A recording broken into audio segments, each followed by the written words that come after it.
हर हर महादेव बच्चों, KSG coaching के YouTube channel में एक बार फिर से आपका स्वागत है।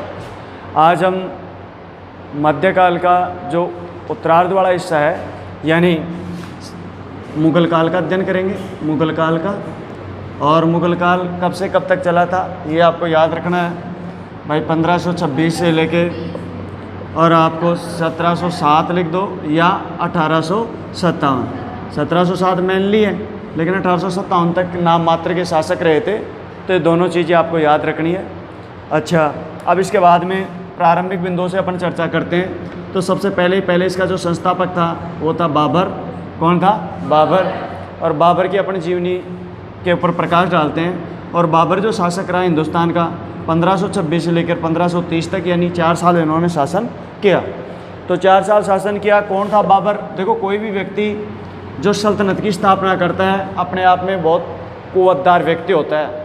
उसके जीवन का आप संघर्ष देखते हो, उसी से पता लगा सकते हो कि वो आदमी कहाँ तक जाएगा।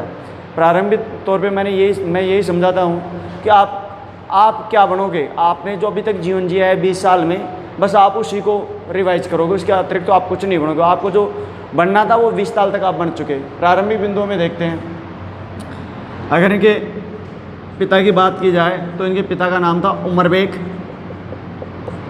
बेग। ठीक है। और ये जो थे ये तैमूर के वंशज थे, 5वें।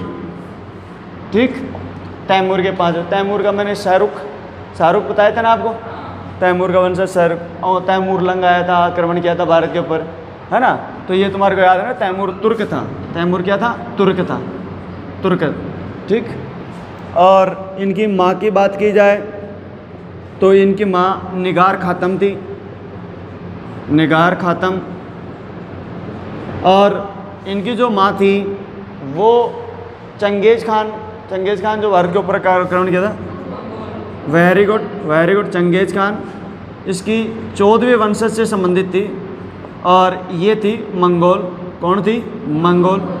तो इसके रगों में तुर्क और मंगोल दोनों का खून था। बात समझ में आ रही है?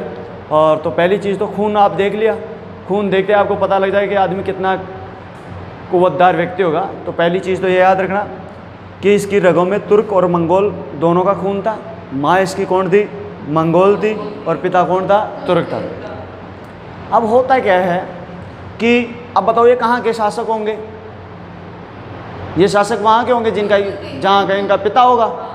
जहाँ का इनका क्या होगा? पिता होगा। अब बताओ इनका पिता किसका वंशज था? अच्छा, तैमूर का। बताओ तैमूर कहाँ का था? तैमूर कहाँ का था? याद रखना, खुरासान का। कहाँ का था? खुरासान। मैंने बताया था ना, मध्य एशिया में उज्बेकिस्तान, समरकंद उसकी राजधानी थी। समरकंद, बुखारा, ये सभी उसकी क्षेत्र थे।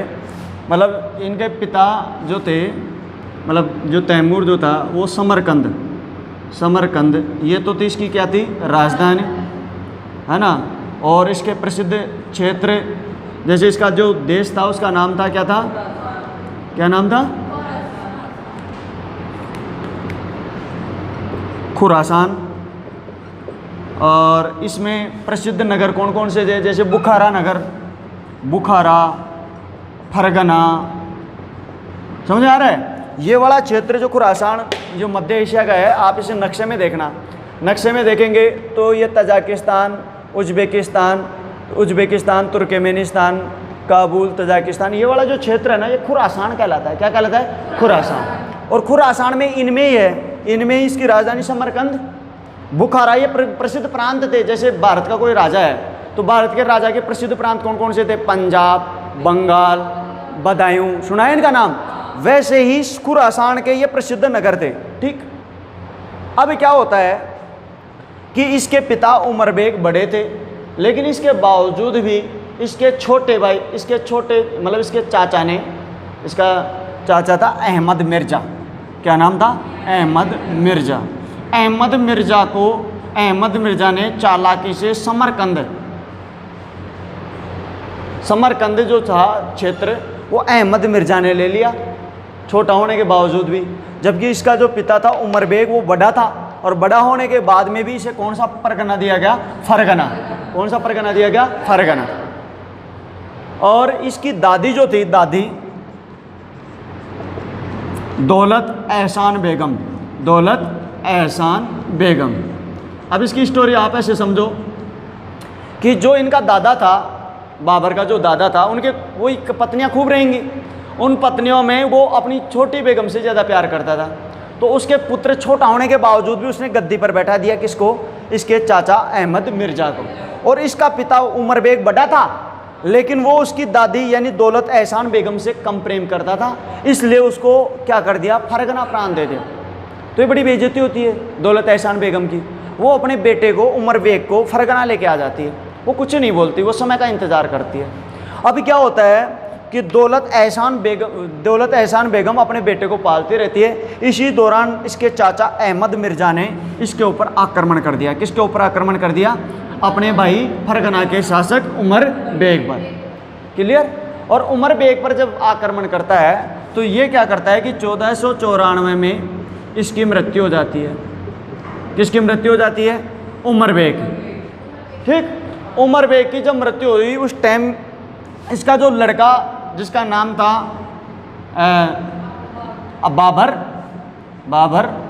बाबर क्या था उस टाइम? 11 वर्ष का था। कितने वर्ष का था? 11 वर्ष। ये तुम्हारे को याद रखना है। अच्छा, इसका जन्म डेट बताओ। अब 11 वर्ष का था तो इसका जन्म डेट कितना रहेगा? 14 फरवरी और 1483। 14 फरवरी 1483। बहुत अच्छा है, आपकी गणित बहुत अच्छी है, आप ऐसे फाइट करेंगे। मेरी शुभकामनाएं भी आपके साथ। 1483 10 93 1 11। समझ आ गया? तो एक्चुअल में क्या होता है कि 14 फरवरी वैलेंटाइन डे के दिन इनका जन्म हुआ था बाबर का। आपको याद रहेगा, इसका पूरा नाम जहरुद्दीन था, मोहम्मद जहरुद्दीन बाबर। तो कई बार ऐसे भी कई मंदबुद्ध आदमी पूछ ही लेते हैं, गुरुजी इनके बचपन का नाम क्या था? बचपन का नाम जहरुद्दीन वरीद्दीन कुछ ही नहीं था, इनको पूरा नाम यही था। पूरा नाम क्या था? मोहम्मद जहरुद्दीन बाबर। बस अपने इनको बाबर ही कहते हैं। क्या कहते हैं? बाबर।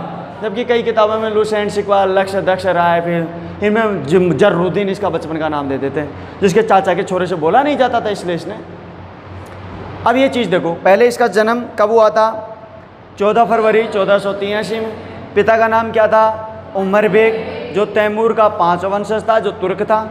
उसकी माँ का नाम क्या था? निगार खातम, जो चंगेज खान के 14वें वंशज थी, और वो कौन थे? मंगोल थे। अच्छा, इसका जो दादा था वो कहाँ का शासक था? खुरासान का। खुरासान में समरकंद, बुखारा, फरगना, ये बहुत से प्रांत आते हैं।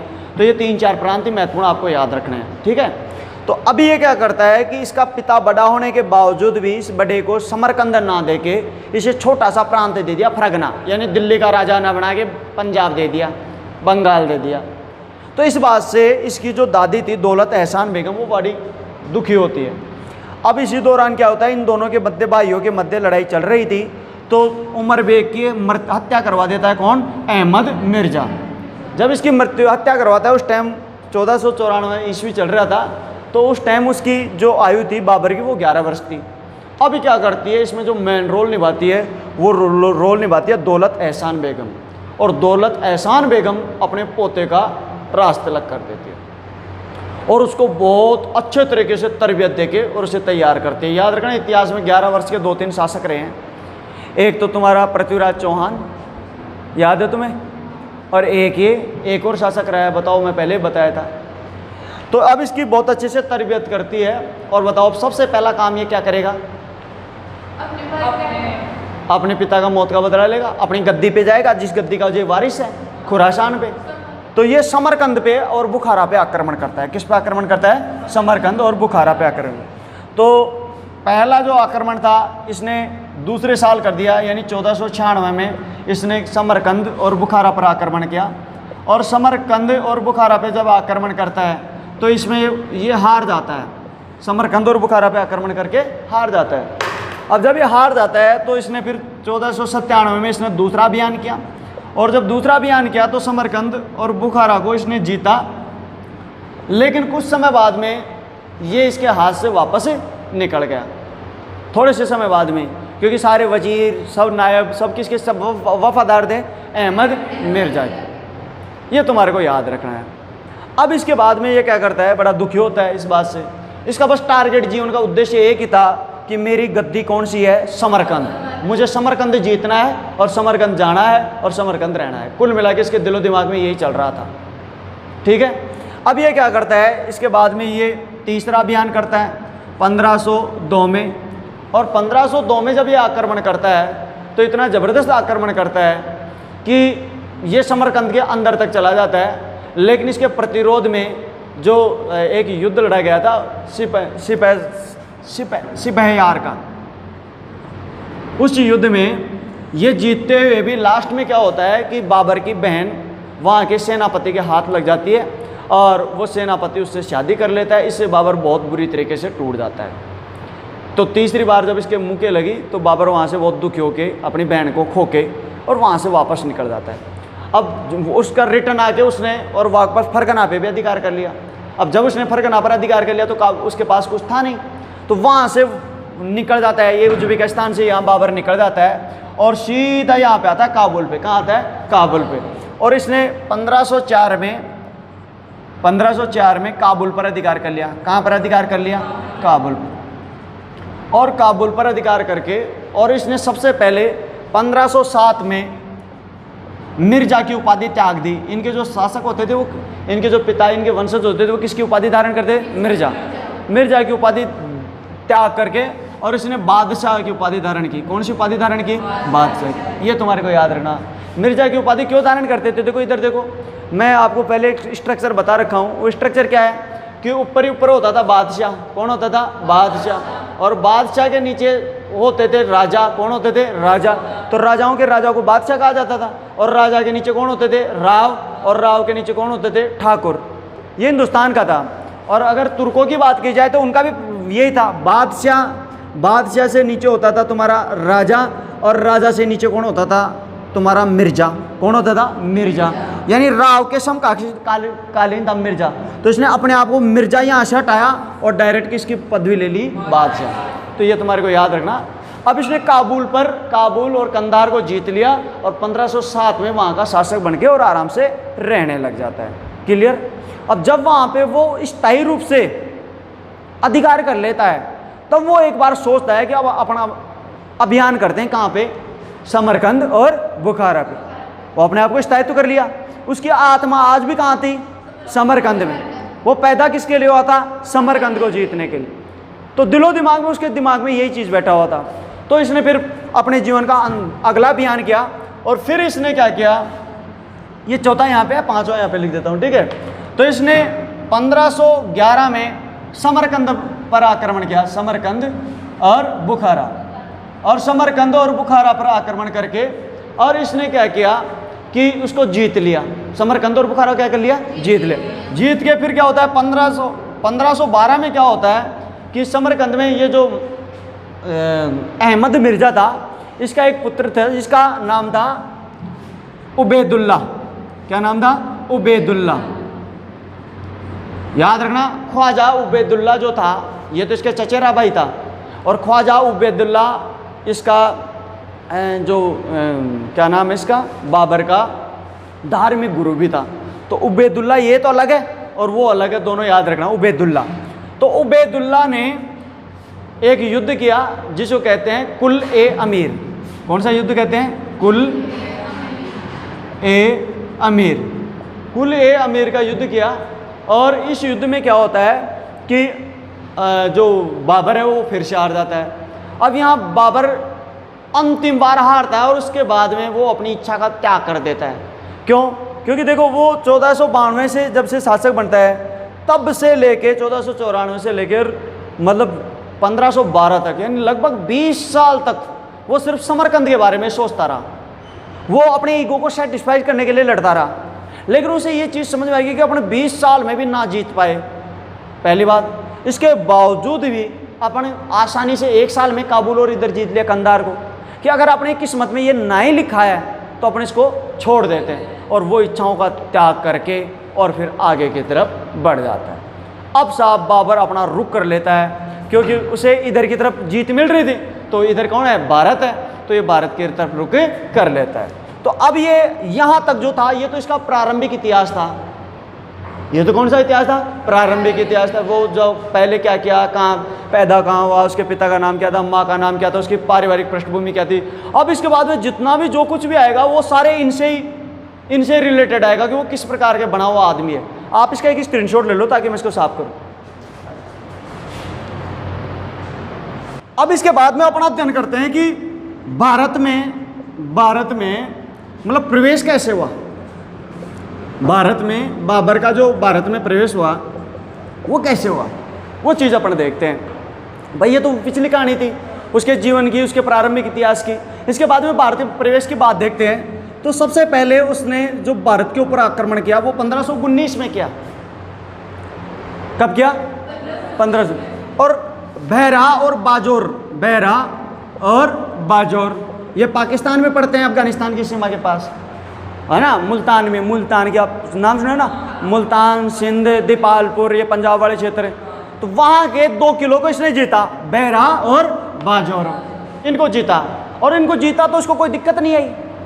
तो यहाँ से वो क्या करता है, हिंदुस्तान की तरफ रुख कर लेता है कि यार ये ठीक है। तो जब बहरा और बाजोर को तरफ जीतता है तो उस टाइम देखो 1519 में कौन सा काल चल रहा था? लोधी काल। कौन सा काल चल रहा था? लोधी काल। और लोधी में कौन शासक था? इब्राहिम लोधी।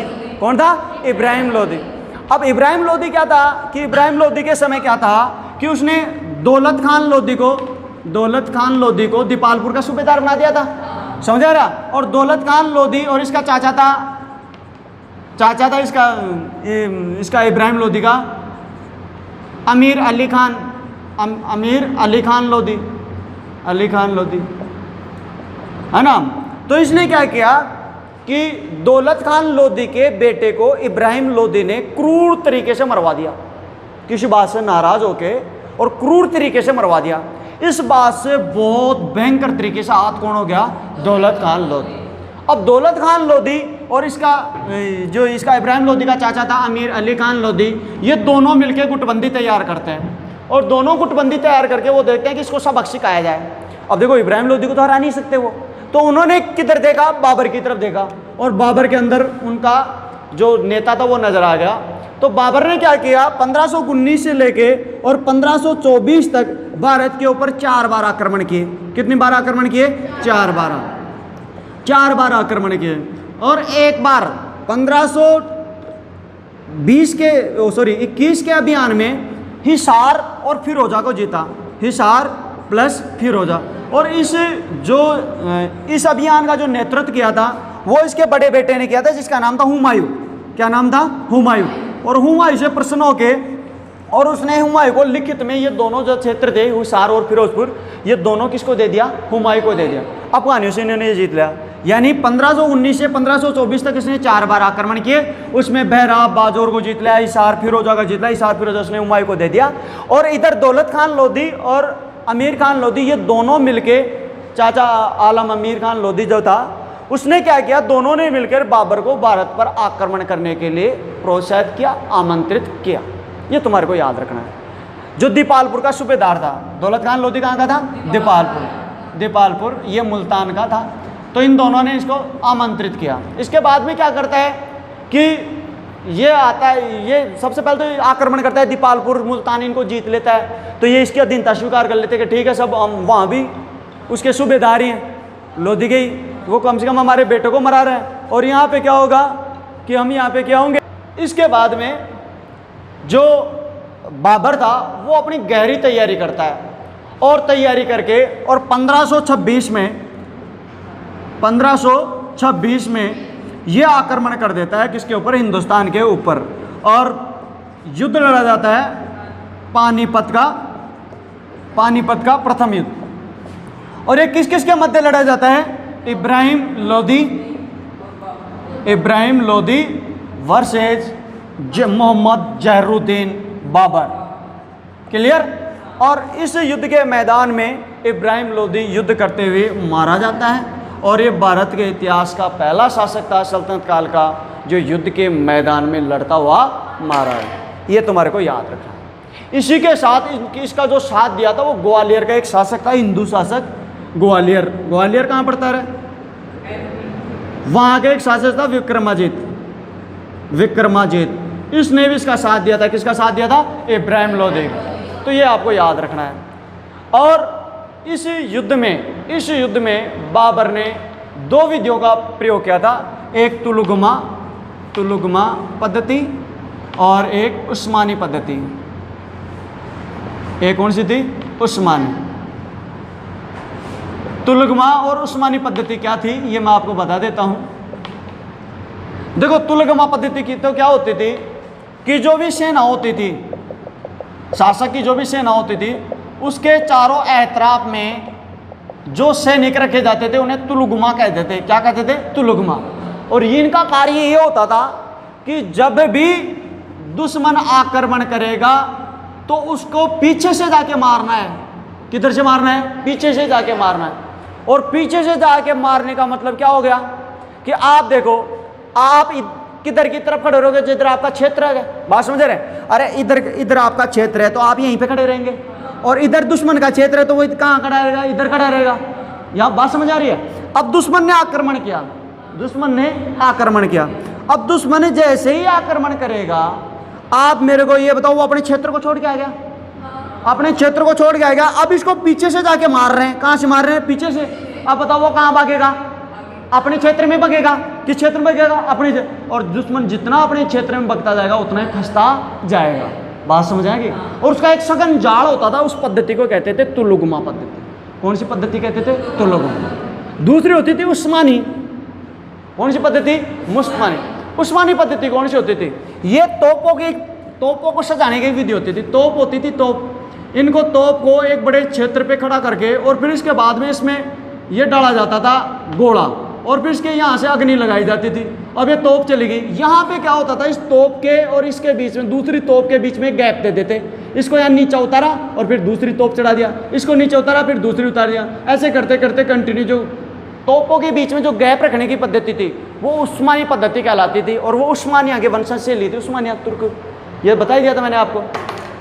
अब होता क्या है, तो इन्होंने 2 पद्धति काम में ली थी, तुलुगमा पद्धति और उस्मानी। इसका जो तोपची जो था, तोप खाने का तोपची, उसका नाम था मुस्तफा। क्या नाम था? मुस्तफा बहुत खतरनाक आदमी था। इसके अलावा इसका एक बंदूकची था। बंदूकची, जो बंदूक चलाने वाले का जो दल था, उसका एक बंदूकची था। उसका नाम था अली। क्या नाम था? अली। और याद रखना, अली और मुस्तफा अगर ना होते तो बाबर हिंदुस्तान को कभी भी नहीं जीत पाता। तो याद रखना, हिंदुस्तान में पहली बार बारूद का प्रयोग किसने किया था? बाबर ने। अभी कल परसों ये लड़की कह रही थी बाबर वो चला देते, क्या बोलते हैं? तोप चला दे। तोप नहीं थी, अब तक तोप ही नहीं थी। तो तोप कौन लेके आया था? बारूद कौन लेके आया था? तुलुगमा पद्धति कौन लेके आया था? उस्मानी पद्धति कौन लेके आया था? बात समझ में आ गई? ये सारे 5-6 चीज याद रखेंगे। तो इस विधि के द्वारा इब्राहिम लोदी को बाबर ने क्या कर दिया? पराजित कर दिया। तो उसके भारत में एंट्री हो जाती है। तो ये पहला युद्ध था 21 अप्रैल 1526, ये तुम्हारे को याद रखना है। अब देखो दूसरा युद्ध। अब इसके बाद में क्या करता है कि बाबर के सामने जो सबसे बड़ा शत्रु था वो राणा सांगा था। कौन था? राणा सांगा। उत्तर भारत का एक दक्षिण, हालांकि तुजु के बाबरी जो बाबर ने खुद ने अपनी आत्मकथा लिखी, उसमें सबसे शक्तिशाली शासक जो बताता है वो विजयनगर साम्राज्य को, कृष्णदेव राय को बताता है। लेकिन वो विजयनगर दक्षिण भारत में था और दक्षिण भारत से उसे कोई खतरा नहीं था, क्योंकि दक्षिण भारत के शासकों ने बहुत कम बार आक्रमण किए हैं। तो वो अगर शक्तिशाली राजा होगा तो बिल्कुल नहीं करेगा। तो वो सबसे शक्तिशाली उसे बताता है, लेकिन राणा सांगा को सबसे शूरवीर प्रतापी बताता है। तो इसने दूसरा जो आक्रमण किया, दूसरा जो युद्ध हुआ वो हुआ 17 मार्च 1527 को खानवा का युद्ध। कौन सा युद्ध हुआ? खानवा का। और खानवा का युद्ध जो अपन बहुत स्पेशली जो डीपली पढ़ते हैं वो अपन पढ़ते हैं कहाँ पे? राजस्थान के इतिहास में। भाई इसमें 17 राजाओं ने साथ दिया, और इसमें इसके अलावा दौलत खान लोधी, आमेर खान, ये सारे इसी के साथ हो गए थे। किसके? राणा सांगा के साथ हो गए थे। समझ आ रहा है? इसके अलावा इब्राहिम लोधी का छोटा भाई ने साथ दिया। 17 राजाओं ने राणा सांगा का साथ दिया। और आदर्शी लाल श्रीवास्तव बताता है, इतिहासकार है आदर्शी लाल श्रीवास्तव, उसके अनुसार ये था कि राणा सांगा की सेना में 2 और बाबर में 1 अनुपात में सैनिक थे।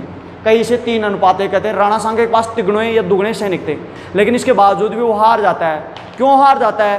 क्योंकि जब इसने बयाना पर आक्रमण किया था, बयाना पे इसका अधिकार हो गया था। किसका? बाबर का। बाबर का अधिकार हो गया तो उसने बयाना पर अटैक किया। इतना जबरदस्त अटैक किया कि किसी की टांग काट के छोड़ दी, किसी के हाथ काट के छोड़ गया, फिर भेज दिया कि जाके कह देना। तो वो सैनिक वहां पे आते हैं, कहाँ पे? खानवा में, जहां वो ठहरा हुआ था। कौन? बाबर। और उसके पास कहते हैं कि इतना खतरनाक आदमी है राणा सांगा के बारे में कि ना तो एक आंख है, ना एक पैर है, और ना एक हाथ है, और शरीर पर 84 घाव हैं, और वो चलता तो इतनी द्रुत गति से चलता है, सारे मैदान को साफ कर देता है।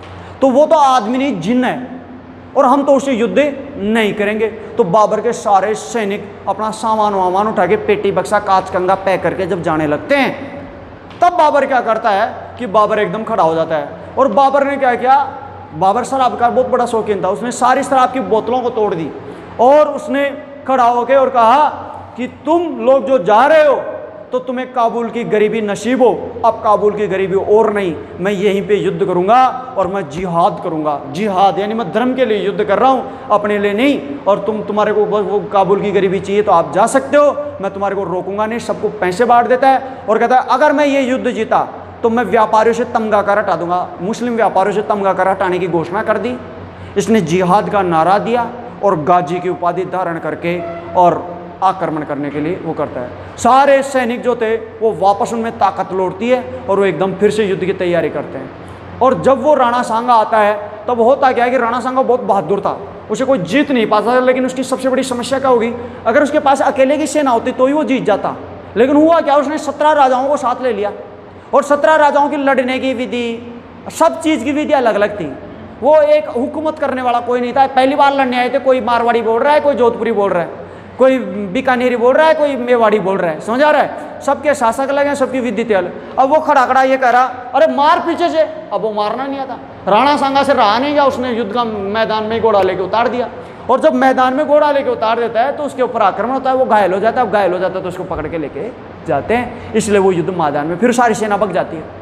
राणा सेनापति मरा, राजा मरा, सारे भग गए, जबकि वो घायल ही हुआ था। तो ये तुम्हारे को याद रखना है। 17 मार्च 1527 खानवा का युद्ध। और ये किस किस के मध्य लड़ा गया? राणा सांगा कहाँ का था? मेवाड़ का था, मेवाड़ वर्सेज, और ये था बाबर। और इसके पास कितने सैनिक थे? 2:1 में। इसके साथ कितने राजा थे? 17 राजाओं ने इसका सहयोग किया था, लेकिन इसके बावजूद भी युद्ध में हार जाता है। ये आपको याद रखना है। तो साहब सबसे पहले इसने दिल्ली के तख्त पर अधिकार कर लिया। दूसरा किसको जीत लिया? मेवाड़ को जीत लिया। अब इसके सामने कोई ज़्यादा समस्याएं नहीं थी, बस ये 2 इंपॉर्टेंट थी इसके सामने समस्याएं। इन दोनों को जैसे सोल्व करता है ये समझ गया कि अपना राज्य फिक्स हो गया। लेकिन इस युद्ध में एक चीज़ और हुई। एक चीज़ क्या थी कि इस युद्ध में राणा सांगा का जो राइट हैंड था, राइट हैंड, जिसका नाम था चंदेरी का शासक था मेदिनी राय। क्या नाम था? मेदिनी राय। चंदेरी का शासक था जिसका नाम था मेदिनी राय। और ये याद रखना, मेदिनी राय जो था वो बहुत ही कुवतदार व्यक्ति था, जिसे राणा सांगा ने सिलेक्ट किया था। राणा सांगा का अजीज मित्र। अब देखो राणा सांगा अगर इतना ही खतरनाक है तो उसका मित्र कैसा होगा बताओ? उतना ही। तो बहुत कुवतदार व्यक्ति था। ऐसे कहते हैं राणा मेदिनी राय को मालवा के सुल्तानों का किंग मेकर कहते थे। किंग मेकर यानी मालवा में कौन सुल्तान बनेगा कौन तय करता था? मेदिनी राय। समझ आ गया? इसे गागरोन का किला दे दिया था। ये जो अपना राजस्थान है, राजस्थान को देख लो एक बार, ये राजस्थान, ये मेवाड़ है, और ये झालावाड़, ये हाड़ौती क्षेत्र है। तो हाड़ौती क्षेत्र में गागरोन झालावाड़ का जो किला था वो राणा सांगा ने खुद ने जीत के मेदिनी राय को दे दिया था। किसको दे दिया था? मेदिनी राय। और ये जो मालवा क्षेत्र था, इस मालवा में कौन शासक बनेगा? मालवा का किंग मेकर कौन था? मेदिनी राय। जिसको चाहता था उसको राजा बना देता था, जिसको चाहता था हटा देता था। और ये किसका राइट हैंड था? राणा सांगा का। राणा सांगा के साथ युद्ध के मैदान में भी था। और इसको इस बात का पता था, किसको? बाबर को, कि जब तक मेदिनी राय जीवित है अपनी जीत फिक्स नहीं है। अब आप भी जानते हो कि जब ऐसा होगा तो जाहिर सी बात है वो क्या करेगा? उसके ऊपर क्या करेगा? अटैक करेगा। तो अब जो तीसरा अटैक करता है वो किसके ऊपर कर देता है? वो मेदिनी राय। और कौन सा युद्ध कहलाता है? चंदेरी का युद्ध। कौन सा युद्ध कहलाता है? चंदेरी। भाई चंदेरी का मेदिनी राय था, तो कौन सा युद्ध कहलाएगा? चंदेरी का। याद रखना, इतिहास में युद्धों की अगर बात की जाए, जो युद्ध जहां पे लड़ा जाता है उसी नाम से कहला जाता है। जैसे पानीपत के मैदान में लड़ा गया तो पानीपत का युद्ध, चंदेरी में लड़ा गया तो चंदेरी का युद्ध, समझाएगा। जैसे अभी मैंने एक वो सतपुल का युद्ध बताया था, है ना, कुले अमीर का युद्ध बताया था, बाबर के पुराने युद्ध बताए थे ना। तो ये तुम्हारे को याद रखना, जो युद्ध जहां लड़ा जाएगा उसी नाम से कहलाएगा। जो तो चंदेरी का युद्ध लड़ता है, और ये किस किस के मध्य होता है? ये होता है, देखो एक चीज इधर देखो, इधर देखो, ये क्या है? मार्च। ये क्या है? अप्रैल। अब बताओ क्या आएगा? उठा के मारूंगा। 28 फरवरी। क्या आएगा? फरवरी। फरवरी, मार्च, अप्रैल। फरवरी, मार्च, अप्रैल। डेट ऐसे कैसे रट लेना, क्योंकि ये 17 मार्च तो पूछ चुका है ना, और ये 21 अप्रैल रट लेना, ये 28 फरवरी रट लेना। भाई अगर मैं खुद पढ़ के अगर याद करके बता रहा हूं तो आप भी क्यों नहीं याद कर सकते? एक सीक्वेंस बता रहा हूं, फरवरी, मार्च, अप्रैल। अब बताओ क्या आएगा? मई। अब क्या आएगा? मई। और मई में वो घाघरा का लड़ेगा। अब देखो यहां देखो, ये तो देखो 26, 26 के बाद में 27, 27 के बाद में क्या आएगा? 28, और 28 के बाद में क्या आएगा? 29। बात समझ आए? ये युद्ध इस क्रम में लड़े जाएंगे। क्लियर? तो 26, 27, 28। अब देखो तीसरा, देखो मेदिनी राय हो गया। तो चौथा अब इसके बाद में जो आक्रमण करता है, और चौथा इसका जो प्रतिद्वंदी था किसका? बाबर का। वो कौन था? इसके बाद में बाबर क्या करता है कि इसका जो प्रतिद्वंदी, वो जितने भी सरदार थे, अफगान सरदार जो लोधी थे, वो यहाँ से भाग के बंगाल की तरफ चले जाते हैं। कहाँ चले जाते हैं? बंगाल। और बंगाल की तरफ जाके अपनी शक्ति इकट्ठी करने लग जाते हैं। अब बंगाल की तरफ क्यों चले जाते हैं? देखो ये बंगाल इसलिए जाते थे कि आप अगर हिंदुस्तान को देखोगे, ये दिल्ली है, और दिल्ली से सबसे दूर कौन सी रियासत थी? बंगाल।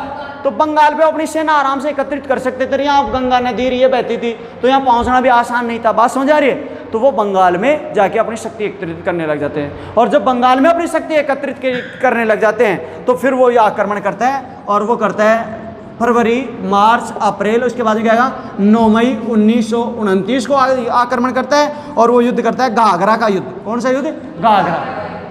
घाघरा नदी है, गंडक, घाघरा, ये किसकी नदियाँ हैं? गंगा की सहायक नदियाँ। समझाएगा? तो यूपी में, वहाँ पे यूपी बिहार में बाउंड्री में वहाँ पे जो युद्ध किया जाता है, उसका नाम क्या पड़ गया? घाघरा का युद्ध। बात समझ आ रही? अब तुम कहोगे गुरुजी आप तो क्षेत्र का नाम बता रहे हो, चंदेरी, तो घाघरा कौन सा क्षेत्र हो गया?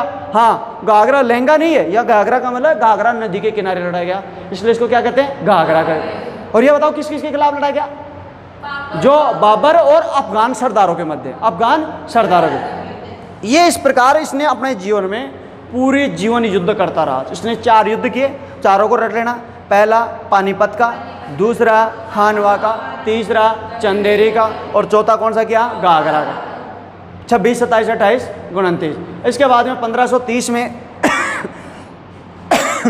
1530 में बाबर की क्या हो जाती है? मृत्यु हो जाती है। ये तो आपको बाबर के ऐतिहासिक राजनीतिक जीवन के बारे में बताया। इसके अलावा इसके और भी बिंदु है जिस पे अपन चर्चा करते हैं। पहले इसका एक स्क्रीनशॉट ले लो।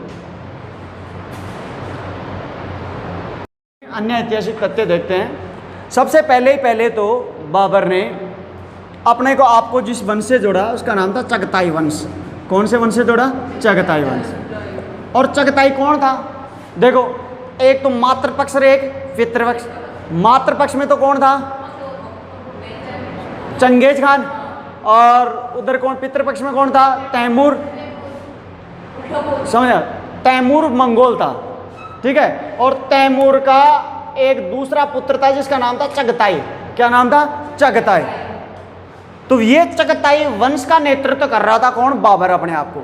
और इसने चगताई भाषा में ही, कौन सी भाषा में? चगताई भाषा में एक पुस्तक लिखी जिसका नाम था तुजुक ए बाबरी। कौन सी पुस्तक है? तुजुक ए बाबरी। ये ढंग से रट लेना भाई, क्योंकि चगताई भाषा बता दी है मैंने, जबकि अब तक की किताबों में सिर्फ क्या लिखा है? तुर्की। कौन सी भाषा में? तुर्की। तुर्की में भी चगताई बता दिया मैंने। क्लियर? जैसे अपने दूर वाला बात बोलते हिंदी में लिखी हुई है, जबकि जब वो मारवाड़ी में लिखी हो। बात समझ आ रही? तो तुजुके बाबरी, तुजुके बाबरी में क्या है वो मैं आपको पहले बताता हूँ। पहली तो तुजुके बाबरी तुर्की में लिखी गई है, और ये बाबर की क्या है? आत्मकथा। क्या कहता है? आत्मकथा। आत्मकथा। अब इसमें क्या होता है कि इसका जो तुर्की भाषा में लिखी गया था, बाद में इसका अनुवाद किया गया। 2 भाषाओं में किया गया, एक फारसी में किया गया और एक किस में किया गया? इंग्लिश में किया गया। एक तो किस में किया गया? फारसी में, और एक किस में किया गया? इंग्लिश में। तो फारसी में जो अनुवाद किया वो 4 व्यक्तियों ने किया। कितने व्यक्तियों ने किया? और अंग्रेजी में जो अनुवाद किया वो 3 व्यक्तियों ने किया। कितने व्यक्तियों ने किया? 3। ये रट लेना, छोड़ो, ढंग से रट लेना। फारसी में जो अनुवाद किया, एक तो हुमायूं के समय, हुमायूं इसका बेटा था हाँ, तो इसके समय एक तो पायंदा खान, पायंदा ये पूछ भी चुके, पायंदा खान किसने फारसी में अनुवाद किया था? पायंदा खान का पूछ चुके, ये नाम दिया था और कोई नाम नहीं दिया था। दूसरा जोना खान, क्या नाम था? जोना खान। ये तुम्हारे को याद रखना, एक हुमायूं के समय थे। अच्छा, तीसरा जो था वो था अकबर के समय। किसके समय? अब्दुल। और ये तीसरा जो था उसका नाम था अब्दुल रहीम खान खाना, अब्दुल रहीम खान खाना। इसका मतलब क्या था? रहीम बन पानी राके बन पानी सब सुन। रहीम दास जी का नाम सुना है? वो रहीम दास जी अकबर के नवरत्न में शामिल थे। अकबर, समझ आएगा? तो वो इसी से संबंधित है। एक इसने इसका फारसी में अनुवाद किया, बहुत विद्वान आदमी था। अब देखो, खान खाना, इसका मतलब क्या हुआ? खान, उठा के थप्पड़ मारूंगा, खानों का खान, मतलब खान होते थे ना, उनके ऊपर ये सरदार था। और खान किसे कहते थे? जिनके अंदर में कितने आदमी हो? 1 लाख घुड़सवार हो। कितने हो? 1 लाख घुड़सवार, उसे खान कहते थे। बात समझ? खान खाना का मतलब क्या हो गया? जो 2-4 खान जिसका कहना मानेंगे उसका नाम क्या पड़ जाएगा? खान खाना। ये तुम्हारे को याद रखना। और इस रहीम दास की बेगमों को उठा के अपना अमर सिंह, महाराणा प्रताप का छोरा उठा के अमर सिंह और पेश कर दिया था। किसके सामने? महाराणा प्रताप के प्रस्तुत किया जाता है, महाराज श्री महाराणा प्रताप के साथ। और महाराणा प्रताप ने उसकी पिटाई की जम के। बेवकूफ़, मूर्ख, गधे, तेरे को पता नहीं? छोरी छापरे को उठा लाया तू, अपन क्या करेंगे इनका? तेरे को पता नहीं मैं महाराणा प्रताप हूँ, मेरा इतिहास पढ़ा जाएगा, वापस लेके जा। और उसे सहसम्मान से वापस भिजवाया था। ये अपने बेगमों को अपने साथ लेके आया था, इसको उठा लाया था। ये चीज़ अभी गुड़िया ने पूछा कि गुरु जी अपनी बेगमों को भी साथ रखते नहीं? तो नहीं रखते थे। जब आदमी बहुत ज़्यादा सशक्त हो तभी ऐसा करेगा, वरना रिस्क नहीं लेता था। तो 3। और चौथा जो इसका जो व्याख्याकार था वो शाहजहाँ का नाम सुना है? शाहजहाँ। उसका जो दरबारी था उसका नाम था मीर अबू तालिब। क्या नाम था? मीर अबू तालिब। आपने पहले भी नाम सुना होगा मेरे हिसाब से, बताओ कहाँ सुना था? वेरी गुड, मोहम्मद पैगंबर का चाचा था। बहुत बढ़िया, भूलते जाओ, पढ़ना क्यों है? क्यों पढ़ना है? मत पढ़ो, कोई दिक्कत वाली बात नहीं, फिर दोबारा एग्जाम देंगे। तो ये चारों आप रख लेना। पाइंदा खान का पूछ गए। पाइंदा खान का एक प्रश्न ये पूछा गया था, किस इतिहासकार ने तुजुके बाबरी का फारसी भाषा में अनुवाद किया था? क्लियर?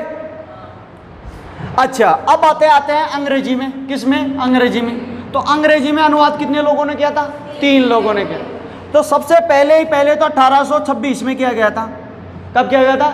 1826 में। और 1826 में 2 व्यक्तियों ने किया, वो तुम्हारे को याद नहीं रखना, ठीक। और दूसरा जो अनुवाद किया गया था वो 1905 में किया गया था, और वो सबसे ऑथेंटिक माना जाता है, सबसे ऑथेंटिक यही माना जाता है। और उसका नाम था A.S. वेवरिज। A.S. वेवरिज। A.S.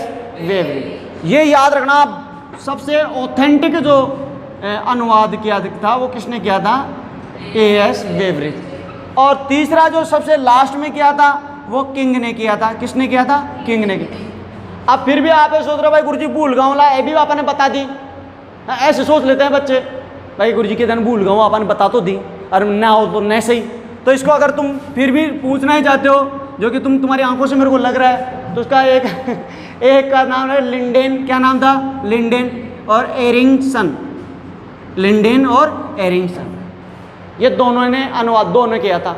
भाषण में वैसे 4 हो गए टोटल, लेकिन इन दोनों ने मिलकर एक किया था 1826 यानी पहली बार तो इन दोनों ने किया था, लिंडेन और एरिंगसन और A.S. वेवरिज। अब ये तो तुम्हारी तुजुके बाबरी की आत्मकथा का ट्रांसलेशन है। अब बात आती है तुजुके बाबरी में क्या क्या था, कैसे कैसे था, उसको भी सुन लो। पहली बात तो तुजुके बाबरी में अगर बात की जाए तो उसमें हिंदुस्तान के 7 शासकों के नाम दिए। कितनी सल्तनतों की बात की गई है? 7 सल्तनत। और 7 सल्तनतों में उसने कहा कि 5 तो मुस्लिम सल्तनतों का नाम लिया है, और 5 तो मुस्लिम और 2 कौन सी थी? हिंदू सल्तनत।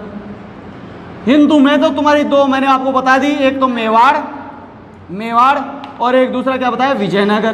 क्या ना था? विजयनगर। विजयनगर के राजा कृष्णदेवराय को भारत का सबसे शक्तिशाली शासक कहा है, भारत का सबसे शक्तिशाली। और मेवाड़ के शासक राणा सांगा को भारत का सबसे शूरवीर शासक कहा है। क्या कहा है? सबसे शूरवीर। दोनों में अंतर है, एक तो शक्तिशाली शासक और क्या कहा है? शूरवीर शासक। अब आते हैं मुस्लिम शासकों की। तो मुस्लिम शासकों में उसने 5 शासकों के नाम लिए हैं। एक तो दिल्ली का, एक मालवा का, एक गुजरात का, एक बंगाल का और एक अवध का। इन 5 मुस्लिम शासक और 2 हिंदू शासक। पहली चीज़ तो तुम्हारे को याद रखना है। दूसरी चीज़, इसने हिंदुओं के लिए एक बहुत प्रसिद्ध डायलॉग कहा है। हिंदू जो भारतीय सेना के लिए कहा कि भारतीय सैनिक लड़ने में नहीं मरने में बहुत अच्छे हैं। भारतीय सैनिकों को लड़ना नहीं आता, क्या करना आता है? मरना आता है। भारतीय सैनिकों के लिए इसने क्या कहा कि भारतीय सैनिकों को क्या करना आता है? को लड़ना नहीं आता बल्कि मरना आता है। क्लियर? एक चीज ये। दूसरी चीज, इसमें भारत में 3 अभिशाप के, भारत में कितना अभिशाप हैं? 3। भारत को 3 श्राप मिले हैं। कौन कौन से मिले हैं? एक है गर्मी, एक है आंधी, गर्मी में भी जो चलती है कौन सी? आंधी, उसकी आंखों में फूट गई थी गर्मियों में। और तीसरा था लू। क्या? लू। तो इसने तीसरा डायलॉग ये कहा था। चौथा, तुझ के बाबरी की बात कर रहे हैं अपने। तुझ के बाबरी में अपने को क्या क्या मिलता है, कैसे कैसे, सबसे ऑथेंटिक सोर्स यही है, मान लो। इसको ढंग से पढ़ना है। इसने आम को फलों का राजा कहा है। आम को क्या कहा है? फलों का राजा। आम को फलों का राजा कहा है। तीसरा, चौथा इसने गंगा नदी का नाम लिखा है। किसका नाम लिखा है? गंगा नदी का नाम लिखा है। तो आम को फलों का राजा कहा है। और इसके अलावा सैनिकों के बारे में कहा, शासकों के बारे में कहा, और भी इसके बहुत से डायलॉग हैं जो इसमें आपको याद रखना है। अच्छा, इसके अलावा बाबर को बाग लगाने का बहुत शौक था। किसका शौक था? बाग लगाना।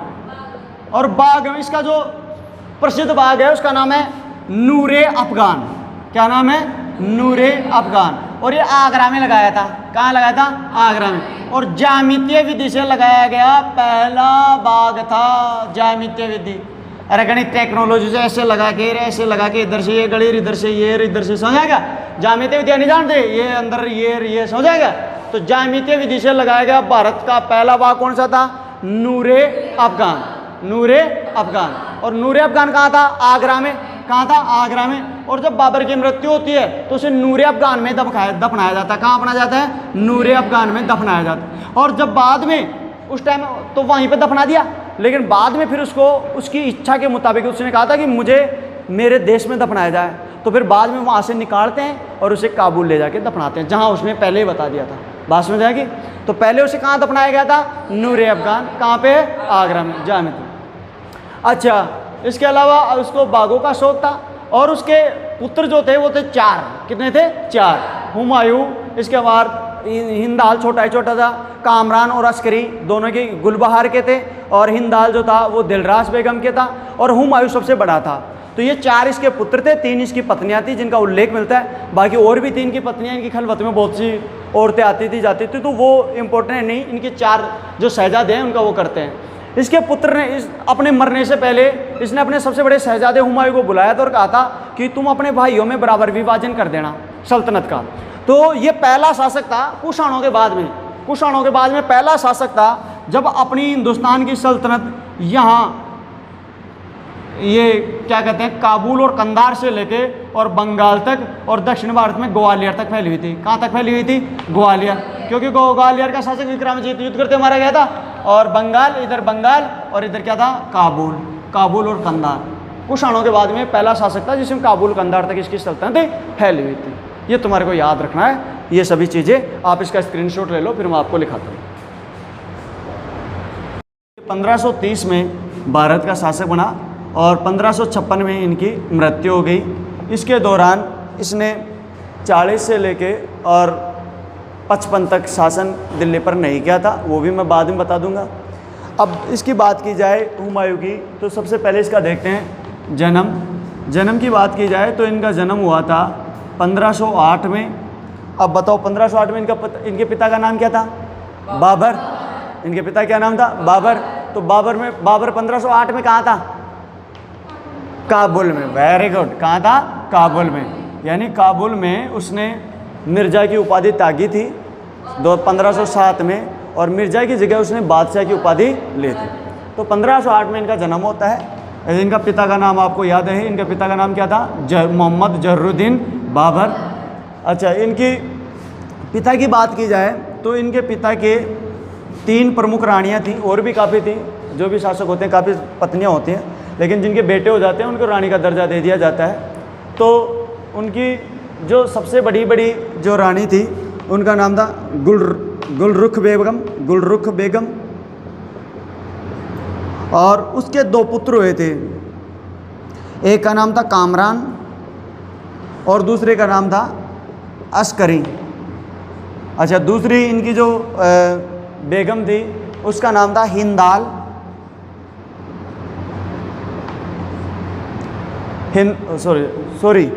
उनकी बेगम का नाम था दिलदार। बेगम का नाम था दिलदार, और उनके एक पुत्र था जिसका नाम था हिंदाल। क्या नाम था? हिंदाल। और तीसरी जो बेगम थी, ये जो हुमायूं की माँ थी, इनका नाम था महमा बेगम, और इनके हुआ था हुमायूं तीसरी बेगम से हुआ, लेकिन ये सबसे बड़ा बेटा था। इसके सबसे पहले बेटा हो जाता है।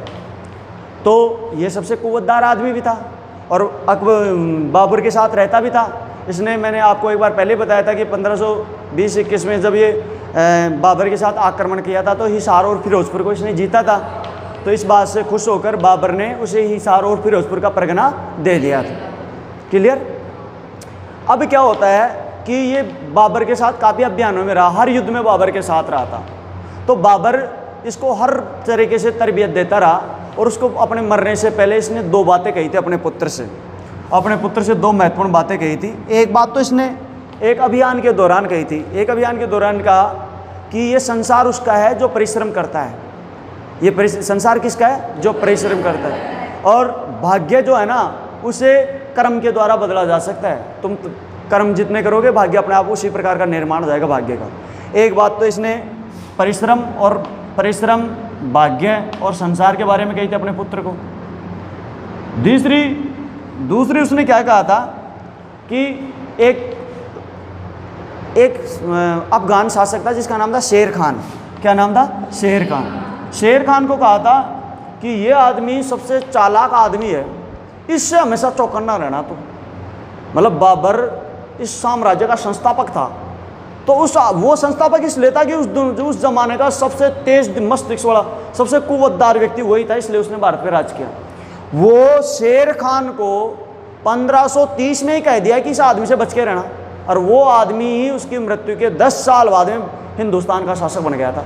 यानी उसके भविष्य उसने, और भविष्यवेता कौन होते हैं? ये बाबा जी। इनका सिक्स सेंस, इनका जो जीवन में इन्होंने इतना परिश्रम किया है कि ये आदमी को देखते ही जान जाते हैं कि कहाँ तक आगे तक जाएगा, और वो आदमी को रिजेक्ट करते हैं इसी तरीके से, और इसी तरीके से एक्सेप्ट करते हैं। तो शेर खान के लिए इसने कहा था कि ये दुनिया का सबसे चालाक आदमी है, और बस तुम अगर इससे बच गए तो तुम किसी से भी सौदा कर जाओगे। तीसरा, इसने अपनी मृत्यु के समय अपने सबसे बड़े पुत्र हुमायूं को बुलाया और कहा कि बेटा, ये संसार में बहुत से लोग आपकी ज़िंदगी में आएंगे, लेकिन तुम्हें एक बात का ध्यान रखना है। कि बोला क्या पिताजी? कि तुम्हारे जो भाई हैं, जो तुम्हारा खून है, उससे ज़्यादा वफादार कोई नहीं हो सकता।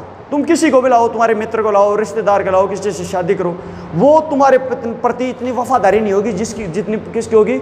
तुम्हारे भाइयों की। तो वफादारी के लिए कहा, और वफादारी किसकी होगी? भाइयों की। इसलिए तुम भाइयों को अपने शासन में उनका सहयोगी बनाना, तुम उन्हें विरोधी मत बनाना, सहयोगी बनाना। तो जैसे ही 1530 में बाबर की मृत्यु हो जाती है, तो अब इसके बाद में देखो हालात क्या होती है। 26 दिसंबर 1530 किसकी मृत्यु होगी? बाबर की मृत्यु होगी। और बाबर की जब मृत्यु होती है तो बाबर का जो एक तरीके से आप ये कह सकते हो वजीर जो था, उसका नाम था मीर निजामुद्दीन खलीफा। और ये जो वजीर था, इसकी समझ शक्ति इसी के हाथ में थी। तो ये क्या करता है कि इनको शासक ना बना के और ये ख्वाजा मेहंदी को शासक बनाना चाहता था। किसको शासक बनाना चाहता था? ख्वाजा मेहंदी। अब आप ये कहोगे गुरु जी ख्वाजा मेहंदी कौन आ गया?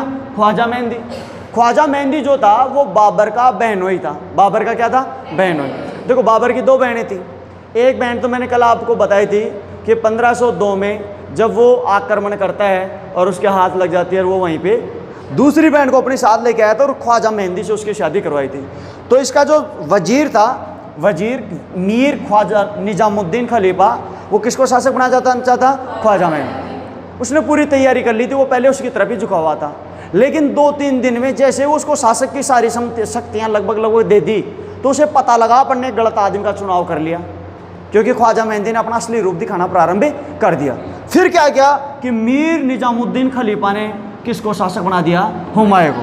तो मृत्यु इनकी हुई थी 26 दिसंबर को और इनका ताज तख्त पोशी हुई थी 30 दिसंबर 1530 को, यानी इसकी मृत्यु के 4 दिन बाद में हुमायूं को शासक बना दिया। हुमायूं को शासक बना दिया। अब हुमायूं जैसे शासक बना तो अपनी पिता की जो वो थी सीख थी उन पे कार्य करेगा। और पिता की पहली सीख थी भाइयों से कभी भी दगाचारा मत करना, उनके साथ मिलके रहना और अपनी सल्तनत में तुम उन्हें साझेदारी देना। तो उसने क्या किया, उसका सबसे बड़ा ही बड़ा जो सबसे बड़ी माँ का जो सबसे बड़ा ही बड़ा कुव्वतदार आदमी था जिसका नाम था कामरान। क्या नाम था? कामरान। कामरान को उसने क्या किया? काबुल और कंधार दे दिया। इसको तो क्या दे दिया? काबुल प्लस कंधार। याद रखना काबुल और कंधार दोनों कहाँ पे हैं? अफगानिस्तान में। कहाँ पे? अफगानिस्तान। और अफगानिस्तान से ये आए थे तो इन पे अफगानिस्तान पे इनका अधिकार था, काबुल का वो था ही। अच्छा, अस्करी को इसने क्या किया? संभल दे दिया। संभल क्षेत्र कहाँ पड़ता है? यूपी में। कहाँ पड़ता है? यूपी में, ये याद रखना है। इसके अलावा इसने हिंदाल को इसने दे दिया मेवात क्षेत्र। कौन सा क्षेत्र दे दिया? मेवात। और मेवात क्षेत्र में आता है अलवर। कौन सा आता है? अलवर।